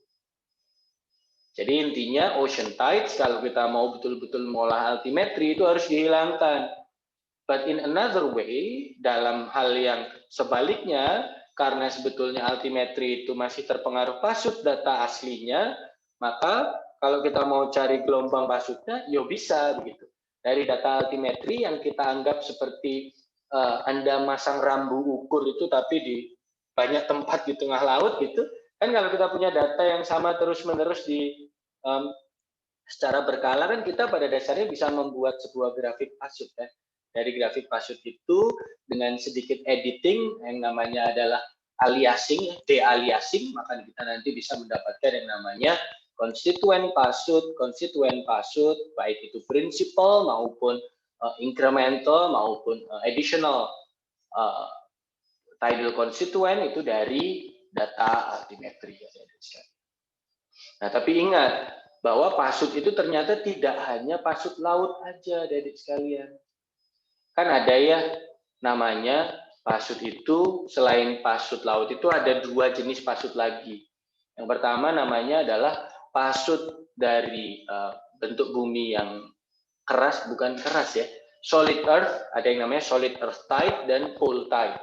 Masih ingat di mata kuliah SRG dan mata kuliah geodesi satelit, saya menjelaskan mengenai yang namanya resesi, mutasi, polar motion, dan delta length of day kan, yaitu merupakan Earth rotation parameters atau Earth rotation dynamics atau dinamika rotasi bumi. Nah, efek dari dinamika rotasi bumi itu menyebabkan tidak hanya adanya resesi, nutasi, polar motion, dan delta LOD, tapi juga ada yang namanya tides atau pasang surut yang dipengaruhi bukan hanya oleh matahari dan bulan, tetapi dipengaruhi oleh dinamika rotasi bumi tadi, namanya adalah pole tides atau pasang surut kutub gitu ya, dan solid earth tide atau pasang surut bumi solid gitu. Bumi solid itu apa bahasa Indonesianya, bumi apa ya? Bumi keras gitu kali ya. Nah, gitu adik sekalian. Jadi selain ocean tide, saya ulang ya, ada yang namanya saya tulis lah. Nah, ada yang namanya pole tide itu, dan ada yang namanya solid earth tide. Solid earth tide. Pole tide ini berarti kutub. Nah, kalau ini berarti bumi keras lah ya, karena solid kan keras mungkin. Ya bukan bumi keras sih sebenarnya. Bumi yang memang mengalami yang terjadi gara-gara adanya Earth rotation dynamics itu, atau Earth rotation parameters, atau rotation dynamics atau dinamika rotasi bumi. Resesi, nutasi, delta LOD, dan polar motion ada di sekalian. Nah, kita lanjut dulu. Nah, untuk menghilangkan ocean tides itu kita gunakan yang namanya ocean tide model begitu ya. Nah, ocean tide model seperti yang kemarin saya sampaikan, bahwa kalau di dalam kuliah hidro itu kan kalian mengenal yang namanya Pak Dudsen ya. Ada namanya Pak Dudsen kan, pasti tahu ya. Nah, selain Dudsen yang kita bisa menggunakan Admiralty ataupun kita bisa menggunakan least square gitu. Dan ini kalau lihat sebetulnya, kalau Anda lihat gambar slide ini sebetulnya kan least square ini ada di sekalian. Karena ini ada sum dan ada I, dan nanti akan ada jumlah I-nya kurang dari si K gitu sebetulnya. Ketika I jauh lebih banyak daripada K, maka kita bisa menentukan AK dan amplitude ini ya, dan fase itu menggunakan metode least square sebetulnya ada di sekalian, alias kuadrat terkecil. Dan ingat, dalam proses ini itu nanti kita akan menyelesaikan apa? Menyelesaikan K atau konstituen pasut. Ada berapa konstituen pasut? Banyak. ratusan kayak Tenggoy. Nah, tapi yang paling penting atau biasanya dinamakan principal tidal constituent itu biasanya ada 7. Saya kemarin sudah jelaskan, mungkin agak berbusa sampai agak berbusa sama si Raihan ya, bersama Dema. Ada M2, S2, N2, K2, K1, O1, Q1, dan P1. Ada berapa di sini? Ada 1, 2, 3, 4, 5, 6, 7, 8. Nah, biasanya kalau tidak M2, S2, N2, K2, K1, O1, Q1, P1-nya enggak. 7. Bisa 7 atau 8. Gitu ada di sekalian. Nah, ini adalah tidal model. Ini seperti kelas privat ke Dema. Jadi saya harap Dema dari materi yang ini bisa mengerti bahwa oh ini tuh maksudnya Pak Zul kemarin pertemuan yang sampai malam itu ya. Bisa kita lanjut dulu. Nah, ini adalah contoh-contoh dari model yang terbaru gitu ya. Yang paling baru kalau yang saya tahu itu ada model milik yang paling biasanya dipakai itu EOT 11A. Ini milik tempat saya dulu tesis S2 ya, TUM, DGF TUM ya, EOT 11A. Itu biasanya yang paling sering dipakai itu kalau tidak punyanya DTU, EOT 11A, pakai punyanya Prancis CLS 2018 kalau tidak salah yang paling baru. DTU juga ada yang paling baru. DTU 2018 atau 2012 saya lupa. Nah, ini juga sering dipakai FES 2004, tapi biasanya tidak dipakai, yang dipakai tetap tadi yang seperti saya bilang. Nah, ini ya, loading effect of ocean tides ya. Jadi ada earth crust atau yang tadi saya bilang solid earth tide ya, ada kelihatan solid earth tide dan ada pole tide. Nah, itu yang saya maksudkan adalah pole tide. Dan saya sampaikan tadi, solid earth tide dan pole tide itu terjadi gara-gara earth rotation dynamics, polar motion, LOD, notasi dan presisi. Nah, selanjutnya ada yang namanya system bias. Ini jam berapa? 14.23. 7 menit lagi. Saya akan cepatkan saja. Sisa berapa sih? Nah, udah ini. Sisa 1, 2. Oke, sisa 2. Nah, system bias itu adalah topik tesis saya, adik-adik sekalian. Jadi, secara umum kita tahu bahwa ternyata sebenarnya saya tanya dulu. Anda kira-kira menganggap muka air laut itu gimana? Begini? Atau begini? Saya ganti warna.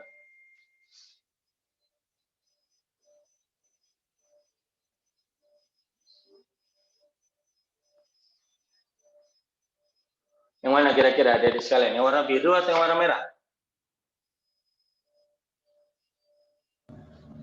Warna biru, Pak. Yang biru, Pak.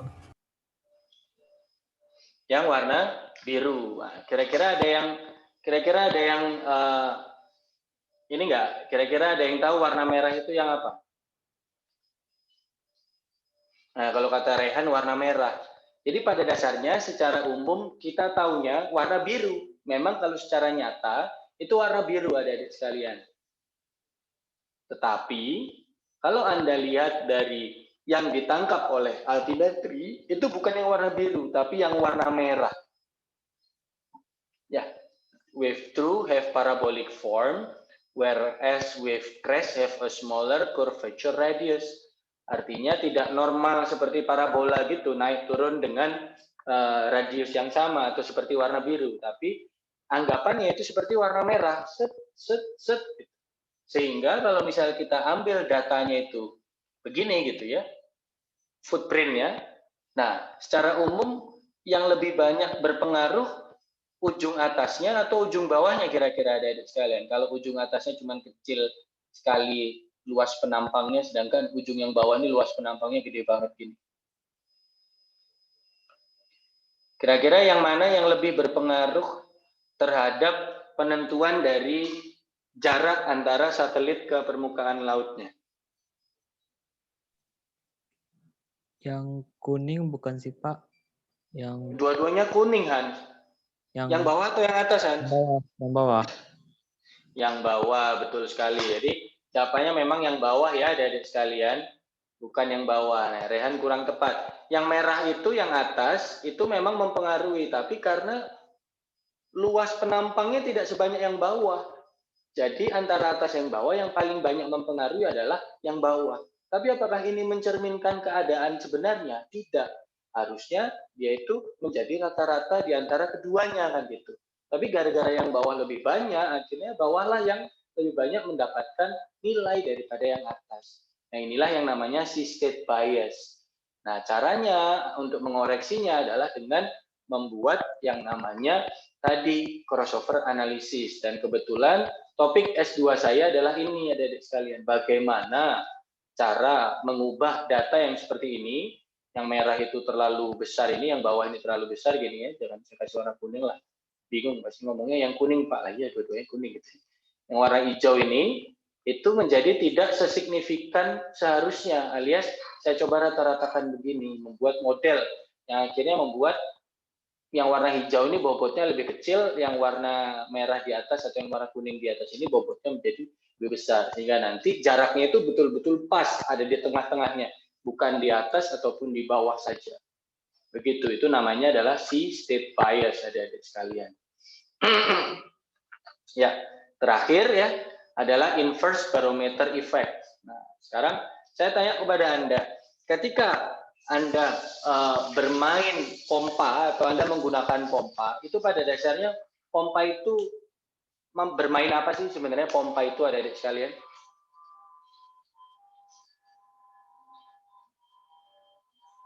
Tekanan, Pak. Tekanan, betul sekali. Bermain mengenai tekanan. Ketika kita pompa sup gitu ya, maka ada tekanan angin yang terjadi di dalam pompa itu yang akhirnya membawa angin tersebut ke dalam ban begitu ya. Nah, kita ibaratkan ketika bumi ini punya tekanan ya, pasti ya. Bumi ini punya tekanan ke punya tekanan ke permukaan air atau punya tekanan ke permukaan darat. Tekanannya ini bukan hanya terjadi gara-gara gaya berat atau gravitasi, tetapi tekanannya terjadi gara-gara adanya tekanan dari si atmosfer itu sendiri. Ya, let's say atmosfer di sebuah tempat itu lebih berat karena banyak water vapor dan banyak gas-gas yang lain dibanding daerah lain. Maka di daerah ini, khusus di daerah ini yang berat itu, tekanan atmosfernya akan lebih akan lebih besar. Ketika tekanan itu lebih besar, apa yang terjadi dengan permukaan airnya, adik sekalian? Lebih bergelombang. Bukan lebih bergelombang, dia lebih turun karena kan yang bagian atasnya dia itu kan berat ya. Gara-gara berat dia ikut turun. Nah, sebaliknya ketika tekanan itu mulai berkurang atau karena memang gasnya itu sudah tidak sebanyak yang biasanya atau sebanyak yang di waktu yang lain, maka dia akan naik. Inilah yang namanya inverse barometer effect atau ada yang namanya efek terhadap tekanan hidrostatis tadi. Jadi kalau dia berat tekanannya maka dia akan turun. Ketika yang keberatan itulah kasarannya. Tinggi muka lautnya itu ikut turun, bukan gara-gara ada gaya pasang surut, bukan gara-gara ada state bias, bukan, tapi gara-gara ada tekanan dari atmosfer itu, jadi turun. Nah, yang satunya adalah gara-gara kalau misal tekanannya itu berkurang, maka dia akan naik lagi begitu. Ya walaupun ini masih banyak yang berdebat ya, apakah naik turunnya itu instan gitu. Kalau ini berat langsung turun, kalau ini enteng langsung naik, atau berat ini turunnya pelan-pelan. Terus kalau ini enteng ini naiknya pelan-pelan gitu. Makanya kalau dalam altimetri zaman sekarang itu kita bisa menggunakan koreksi IB, IB itu inverse barometer, IB gitu, atau menggunakan koreksi DAC, dynamic atmospheric forcing. Kalau IB itu dianggapnya langsung ya, berat turun, enteng naik. Nah, kalau DAC itu berat pelan-pelan turun, kalau enteng pelan-pelan naik. Itu adalah perbedaan dari IB dan DAC. Nah, itu saja dari sekalian, artinya secara umum koreksi dan errornya itu ada 4. Yang pertama orbit error, instrumental error, atmospheric reflection, dan geophysical effect. Orbit error dan instrumental error itu ketika kita menggunakan data altimetri sudah kita anggap selesai, tidak ada lagi kesalahan itu. Sedangkan atmospheric reflection itu ada koreksinya, tetapi yang bagian warna merah tuh, troposphere wet part, itu masih banyak yang uncertain atau tidak pasti, sehingga masih perlu banyak penelitian yang lebih dalam mengenai hal itu. Nah, yang keempat adanya geophysical effect at the sea surface. Geophysical effects alias efek terhadap permukaan lautnya ini tadi. Ada yang namanya ocean tide, ada earth tide, pole tide, sea state bias, dan inverse barometer effect. Nah, yang paling sampai sekarang masih belum banyak diketahui itu adalah sea state bias ini, adik-adik sekalian. Karena kita harus menggunakan model secara empiris. Kita tidak bisa menggunakan model secara matematis. Kita harus tahu SWH-nya berapa, kita harus tahu wind speed-nya berapa, kita juga harus tahu SSH-nya berapa, baru kita bisa memodelkan itu. Jadi kalau ditanya, Pak, yang masih banyak koreksinya atau yang masih belum banyak diketahui koreksinya itu yang mana? Kalau atmosfer adalah yang wet part troposphere, kalau yang sea surface adalah yang electromagnetic bias atau sea state bias. Dan itu masih dilakukan penelitian terus-menerus, adik-adik sekalian. Tapi bukan berarti yang lainnya sudah sempurna ya, orang-orang juga tetap mencari kesempurnaan untuk yang lainnya juga. Tapi fokus utama biasanya tetap di troposphere wet part dan juga elektromagnetik atau sea state bias tersebut. Itu saja dari saya, waktunya sudah habis. Silakan bagi ada yang ingin bertanya, dipersilakan untuk mulai bertanya. Sembari saya mengecek absen ya, adik sekalian. Izin tanya, Pak. Ya, silakan Hanif. Gimana, Hanif? Halo? Halo, Hanif. Silakan, Hanif. Bertanya apa, Hanif? Halo? Halo, Pak. Lah, hilang. Halo, Pak. Ya, silakan bertanya. Ya, gimana, Hanif? Kameranya nggak bisa hidup, Pak. Nge-lag. Ya, nggak apa-apa. Gimana? Nah, jadi yang buat inverse barometer effect itu, Pak, itu ketika di kutub, itu apakah ada pengaruhnya juga, Pak? Ya, itu terjadi di seluruh permukaan bumi ya. Tidak hanya di daerah selain kutub saja, tapi di kutub pun juga tetap berpengaruh. Berarti sama aja, Pak ya? Sama saja, betul sekali. Tapi ingat, beberapa satelit altimetri itu tidak bisa mengukur sampai kutub. Yang bisa mengukur sampai kutub itu sampai sekarang baru Cryosat dan Saral Altica kalau tidak salah. Yang satelit-satelit family yang lain kayak Jason family sama tadi IRS atau Sentinel family itu tidak bisa. Ya, bukan berarti tidak bisa mengukur sih, tapi ya intinya begitu. Gimana menjawab, Hanif? Hanif. Ya, Hanif kan tadi yang bertanya kan? Ya, terima kasih. Nah, silakan kalau ada yang mau bertanya lagi. Hairul tuh sepertinya mau bertanya tuh. Ya, Pak. Oke, menjawab Hanif? Halo? Ya. Ya, Pak. Ya udah, makasih, Pak. Silakan. Ya, sama-sama. Silakan.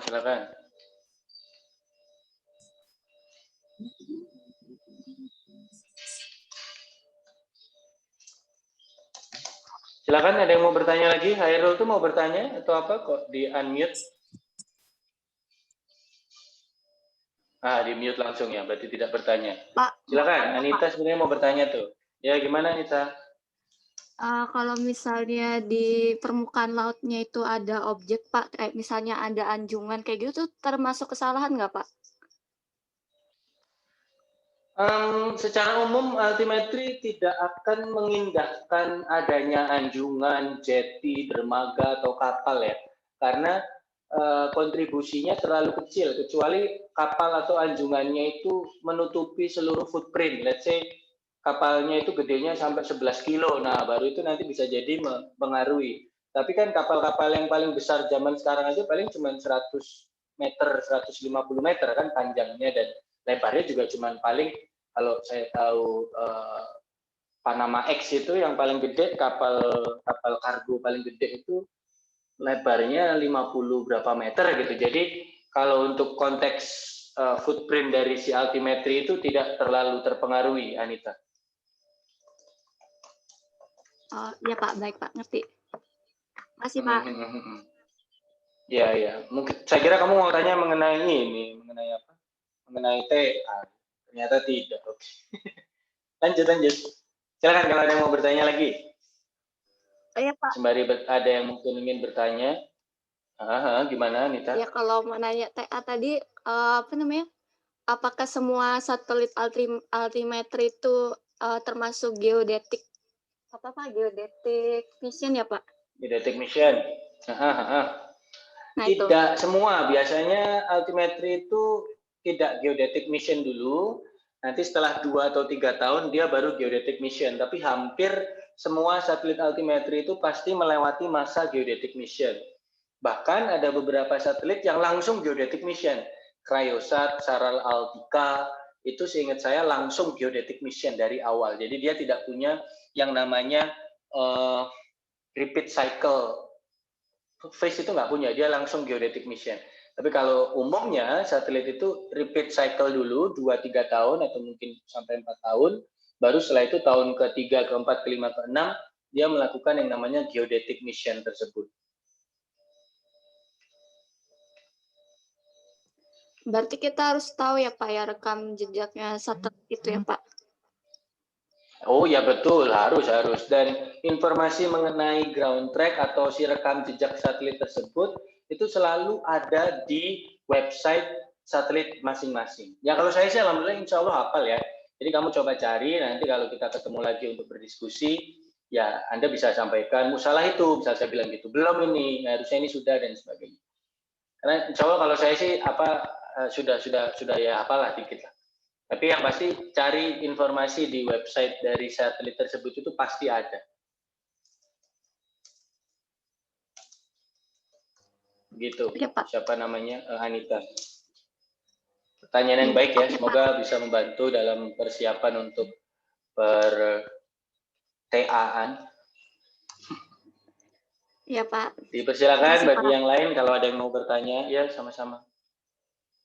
Silakan kalau ada yang mau bertanya yang lain. Saya Pak izin bertanya Kalau Pak. tidak, oke, Sahan. Apa Pak? Iya, Dava, silakan Dava. Yang tadi itu Pak untuk electromagnetic bias itu kan masih dilakukan penelitian lagi kan Pak untuk terkait kelanjutan ya Pak. Ya betul. Nah itu kalau misalkan dari altimetri pengambilan perekaman datanya itu kan di permukaan air kan Pak. Nah itu yang diteliti yang koreksi electromagnetic bias itu kan ombak dari air itu sendiri ya Pak. Nah itu kalau hujan lebat gitu kan Pak. Nah itu mempengaruhi nggak sih data yang dihasilkan, yang didapatkan gitu Pak? Jawab pertanyaan yang baik sekali ya. Ini pertanyaan yang persis ditanyakan salah satu penguji saya ketika saya mulai tesis. Karena kebetulan tesis saya adalah elektromagnetik atau sea-state bias tersebut. Ketika terjadi hujan, apakah turun lagi? Enggak ya. Ketika terjadi hujan, apakah ada efek terhadap sea-state bias itu? Jawabannya adalah ada. Maka dari itu, dalam penentuan sea-state bias atau electromagnetic bias itu, kita harus memasukkan komponen dari tinggi gelombangnya dan berapakah kecepatan anginnya. Karena dari tinggi gelombang dan kecepatan angin, kita biasanya bisa prediksi, oh di sini ada hujan, di sini tidak ada hujan. Tapi bukan berarti gara-gara ada hujan, habis itu airnya mempengaruhi, itu tidak. Yang mempengaruhi itu sebenarnya angin ketika ada hujannya.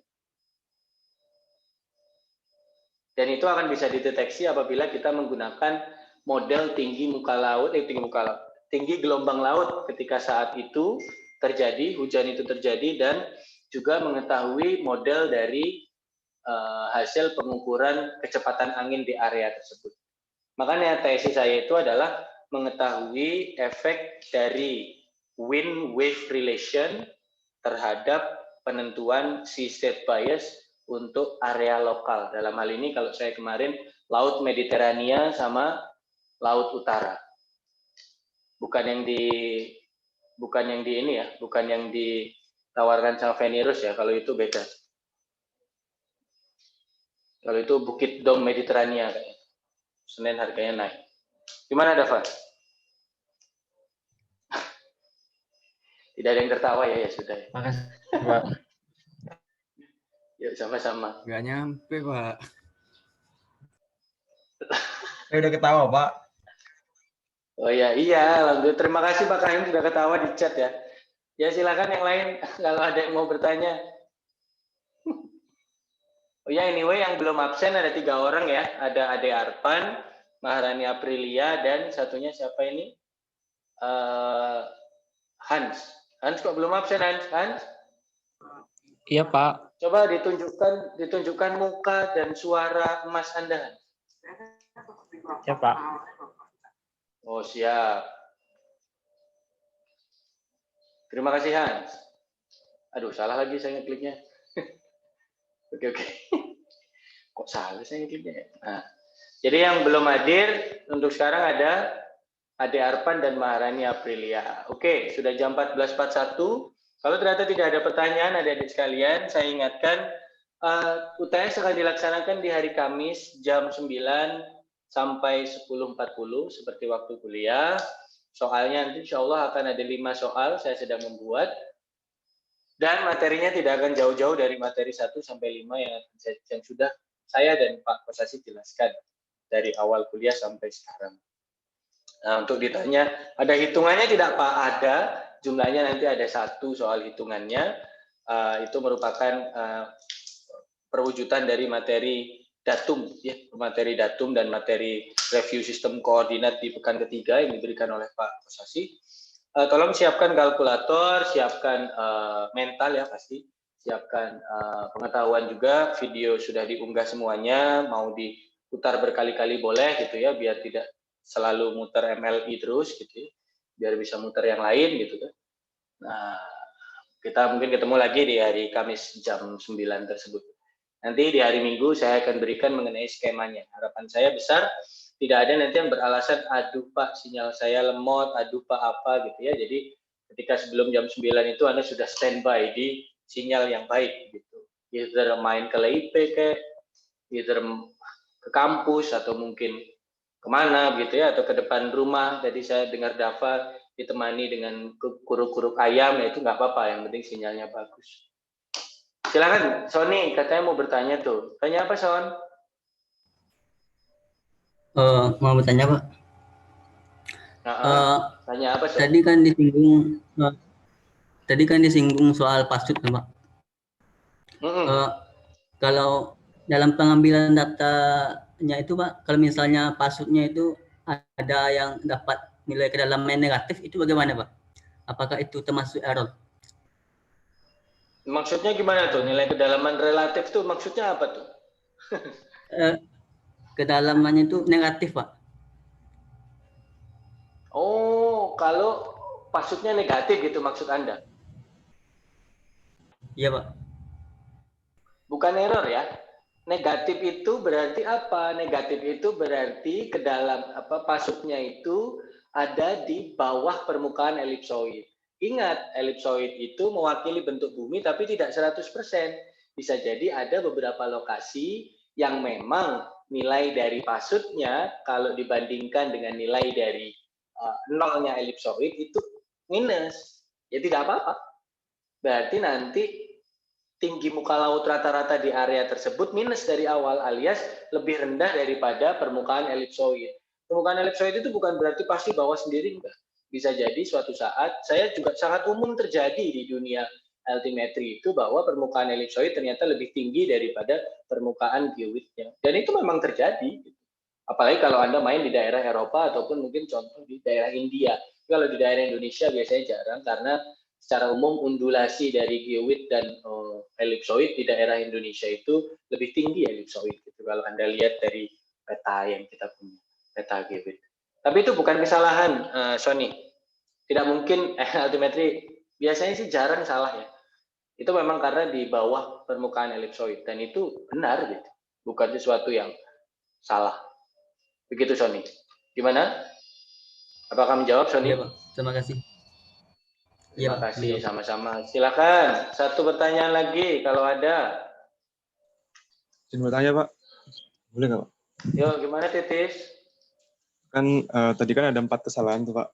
Dari keempat kesalahan itu sendiri, yang paling sedikit mengalami kesalahan itu di kesalahan yang mana ya Pak? Oke, terima kasih jawab pertanyaannya Titis. Mungkin yang lebih cocok pertanyaannya adalah mana yang kesalahannya paling besar ya? Atau yang kalau tanyanya memang yang paling kecil nggak apa-apa deh ya. Kalau pertanyaan paling kecil, orbit itu kesalahannya dalam fase senti. Kalau instrumen error itu kesalahannya dalam fase senti atau mili. Kalau untuk yang atmosfer itu senti sampai desi. Kalau untuk yang mana tadi terakhir permukaan laut itu bisa sampai senti atau desi. Tapi ingat, sekarang yang menjadi masalah itu bukan yang mana yang kesalahannya paling besar, Titis, tapi yang mana yang masih belum bisa dimodelkan dengan baik. Itu yang menjadi problem. Ya, seperti contoh tadi Fatih kan bertanya, Pak, itu dry troposfer nggak salah tuh Pak sampai desimeter. Benar, memang sampai desi. Tapi karena mudah dimodelkan, mudah dicari tahu kesalahannya seberapa, maka ngoreksinya mudah. Yang susah malah yang wet troposfer tadi yang 3-45 cm itu, karena kita masih belum bisa tahu secara pasti. Variability-nya masih sangat-sangat tinggi, apalagi untuk local area gitu kan. Di satu titik dengan titik yang lain yang berdekatan bisa jadi water vapor-nya beda gitu. Karena ada awan atau karena ada efek gunung dan sebagainya dan sebagainya. Yang mirip kayak kamu pernah nggak merasakan di sini hujan, di depan perempatan agak jauh 50 meter di sana nggak hujan. Nah itu loh, itu maksudnya adalah beda water vapor content dari sebuah tempat dengan tempat yang lain. Di tempat yang lokal pun bisa jadi sangat variable gitu, sangat varied gitu. Dan itu betul-betul menjadi masalah. Jadi intinya saya ulangi Titis, problemnya bukan terletak di mana kesalahan terbesar, tapi kesalahan mana yang belum bisa dimodelkan dengan baik. Dan ada dua kesalahan yang belum bisa dimodelkan dengan baik, troposfer basah dan sea state bias. Itu Titis. Semoga menjawab. Iya Pak. Sudah menjawab Pak. Makasih Pak. Lanjut soil moisture kayaknya ya. Iya Pak. Oke. Silakan, itu terima kasih Titis pertanyaannya, baik sekali. Dema mau bertanya atau gimana? Enggak ya sudah kalau begitu. Karena sudah jam 14.47 ada di sekalian, ya mungkin waktunya untuk bersiap-siap gitu ya, apalagi yang cewek-cewek kan kalau keluar jam 7 kan make up-nya harus mulai dari jam 2 kayaknya kan, biar glowing, shimmering, splendid. Jadi saya tidak akan meminta waktu Anda lebih lama lagi. Biar bisa malam mingguan. Kalau ternyata belum malam mingguan ya minimal 1 malam lah. Kalau ternyata tidak ada tempat untuk bermain ya itu di depan ITERA banyak anak brong-brongan. Nah itu bisa ada tempat baru di Pak. sana lah mungkin lah ya. Mana lagi tuh? Dekat rumah saya ya. Roti Benjamin Pak, punya Fatih Pak. UIN itu bukan sih? Oh, saya kira dekat UIN. Yang di dekat UIN itu ada tuh yang sebelahnya apa cuci motor itu saya lupa namanya apa ya. Kalau malam minggu saya biasanya belanja ke Surya itu ramai sekali itu biasa itu. Di situ tuh. Di sebelah cuci motor mah ini Pak, nasi uduk. Enggak, di dekat UIN saya lupa namanya ya. Warnanya hitam-hitam gitu nah pokoknya. Nah itulah. Yang baru. Nah enak tuh Pak. Ya, saya enggak aja Pak. Ya siap. Di mana itu Fatih? Kue Halim Pak, depan Chandra. Promo dulu Ti. Oh, depan Chandra bukannya ini ya? Bukannya Woods itu ya depan Chandra ya? Ada bengkel sebelah bengkel Pak. Ya nanti coba Sherlock lah ya. Siap Pak. Tapi jangan lupa di masa pandemi jangan lupa 3M ya. Mandi enggak kalau anak biomatika sih. Jangan lupa apa namanya? Cuci tangan, jangan lupa pakai masker dan jangan lupa jaga jarak lah minimal. Selalu sehat, kalau bisa tidak ada yang positif di antara kita semua, karena kalau positif bingung nanti orang tuanya bingung, kalian bingung, pacar Anda bingung, semua orang di sekitar Anda juga bingung. Itu saja dari saya, tetap sehat, tetap selamat, adik-adik semuanya, tetap semangat, walaupun kuliah daring dan habis ini mau camker ya. Ya, doakan sukses camkernya, siap-siap dimarahin aja ya nanti ya sama saya sama Pak Ulin. Itu saja dari saya. Thank you. Iya, Pak. Ya. Salam GDKL, selamat sore dan wassalamualaikum warahmatullahi wabarakatuh. Bye. Selamat malam minggu semuanya.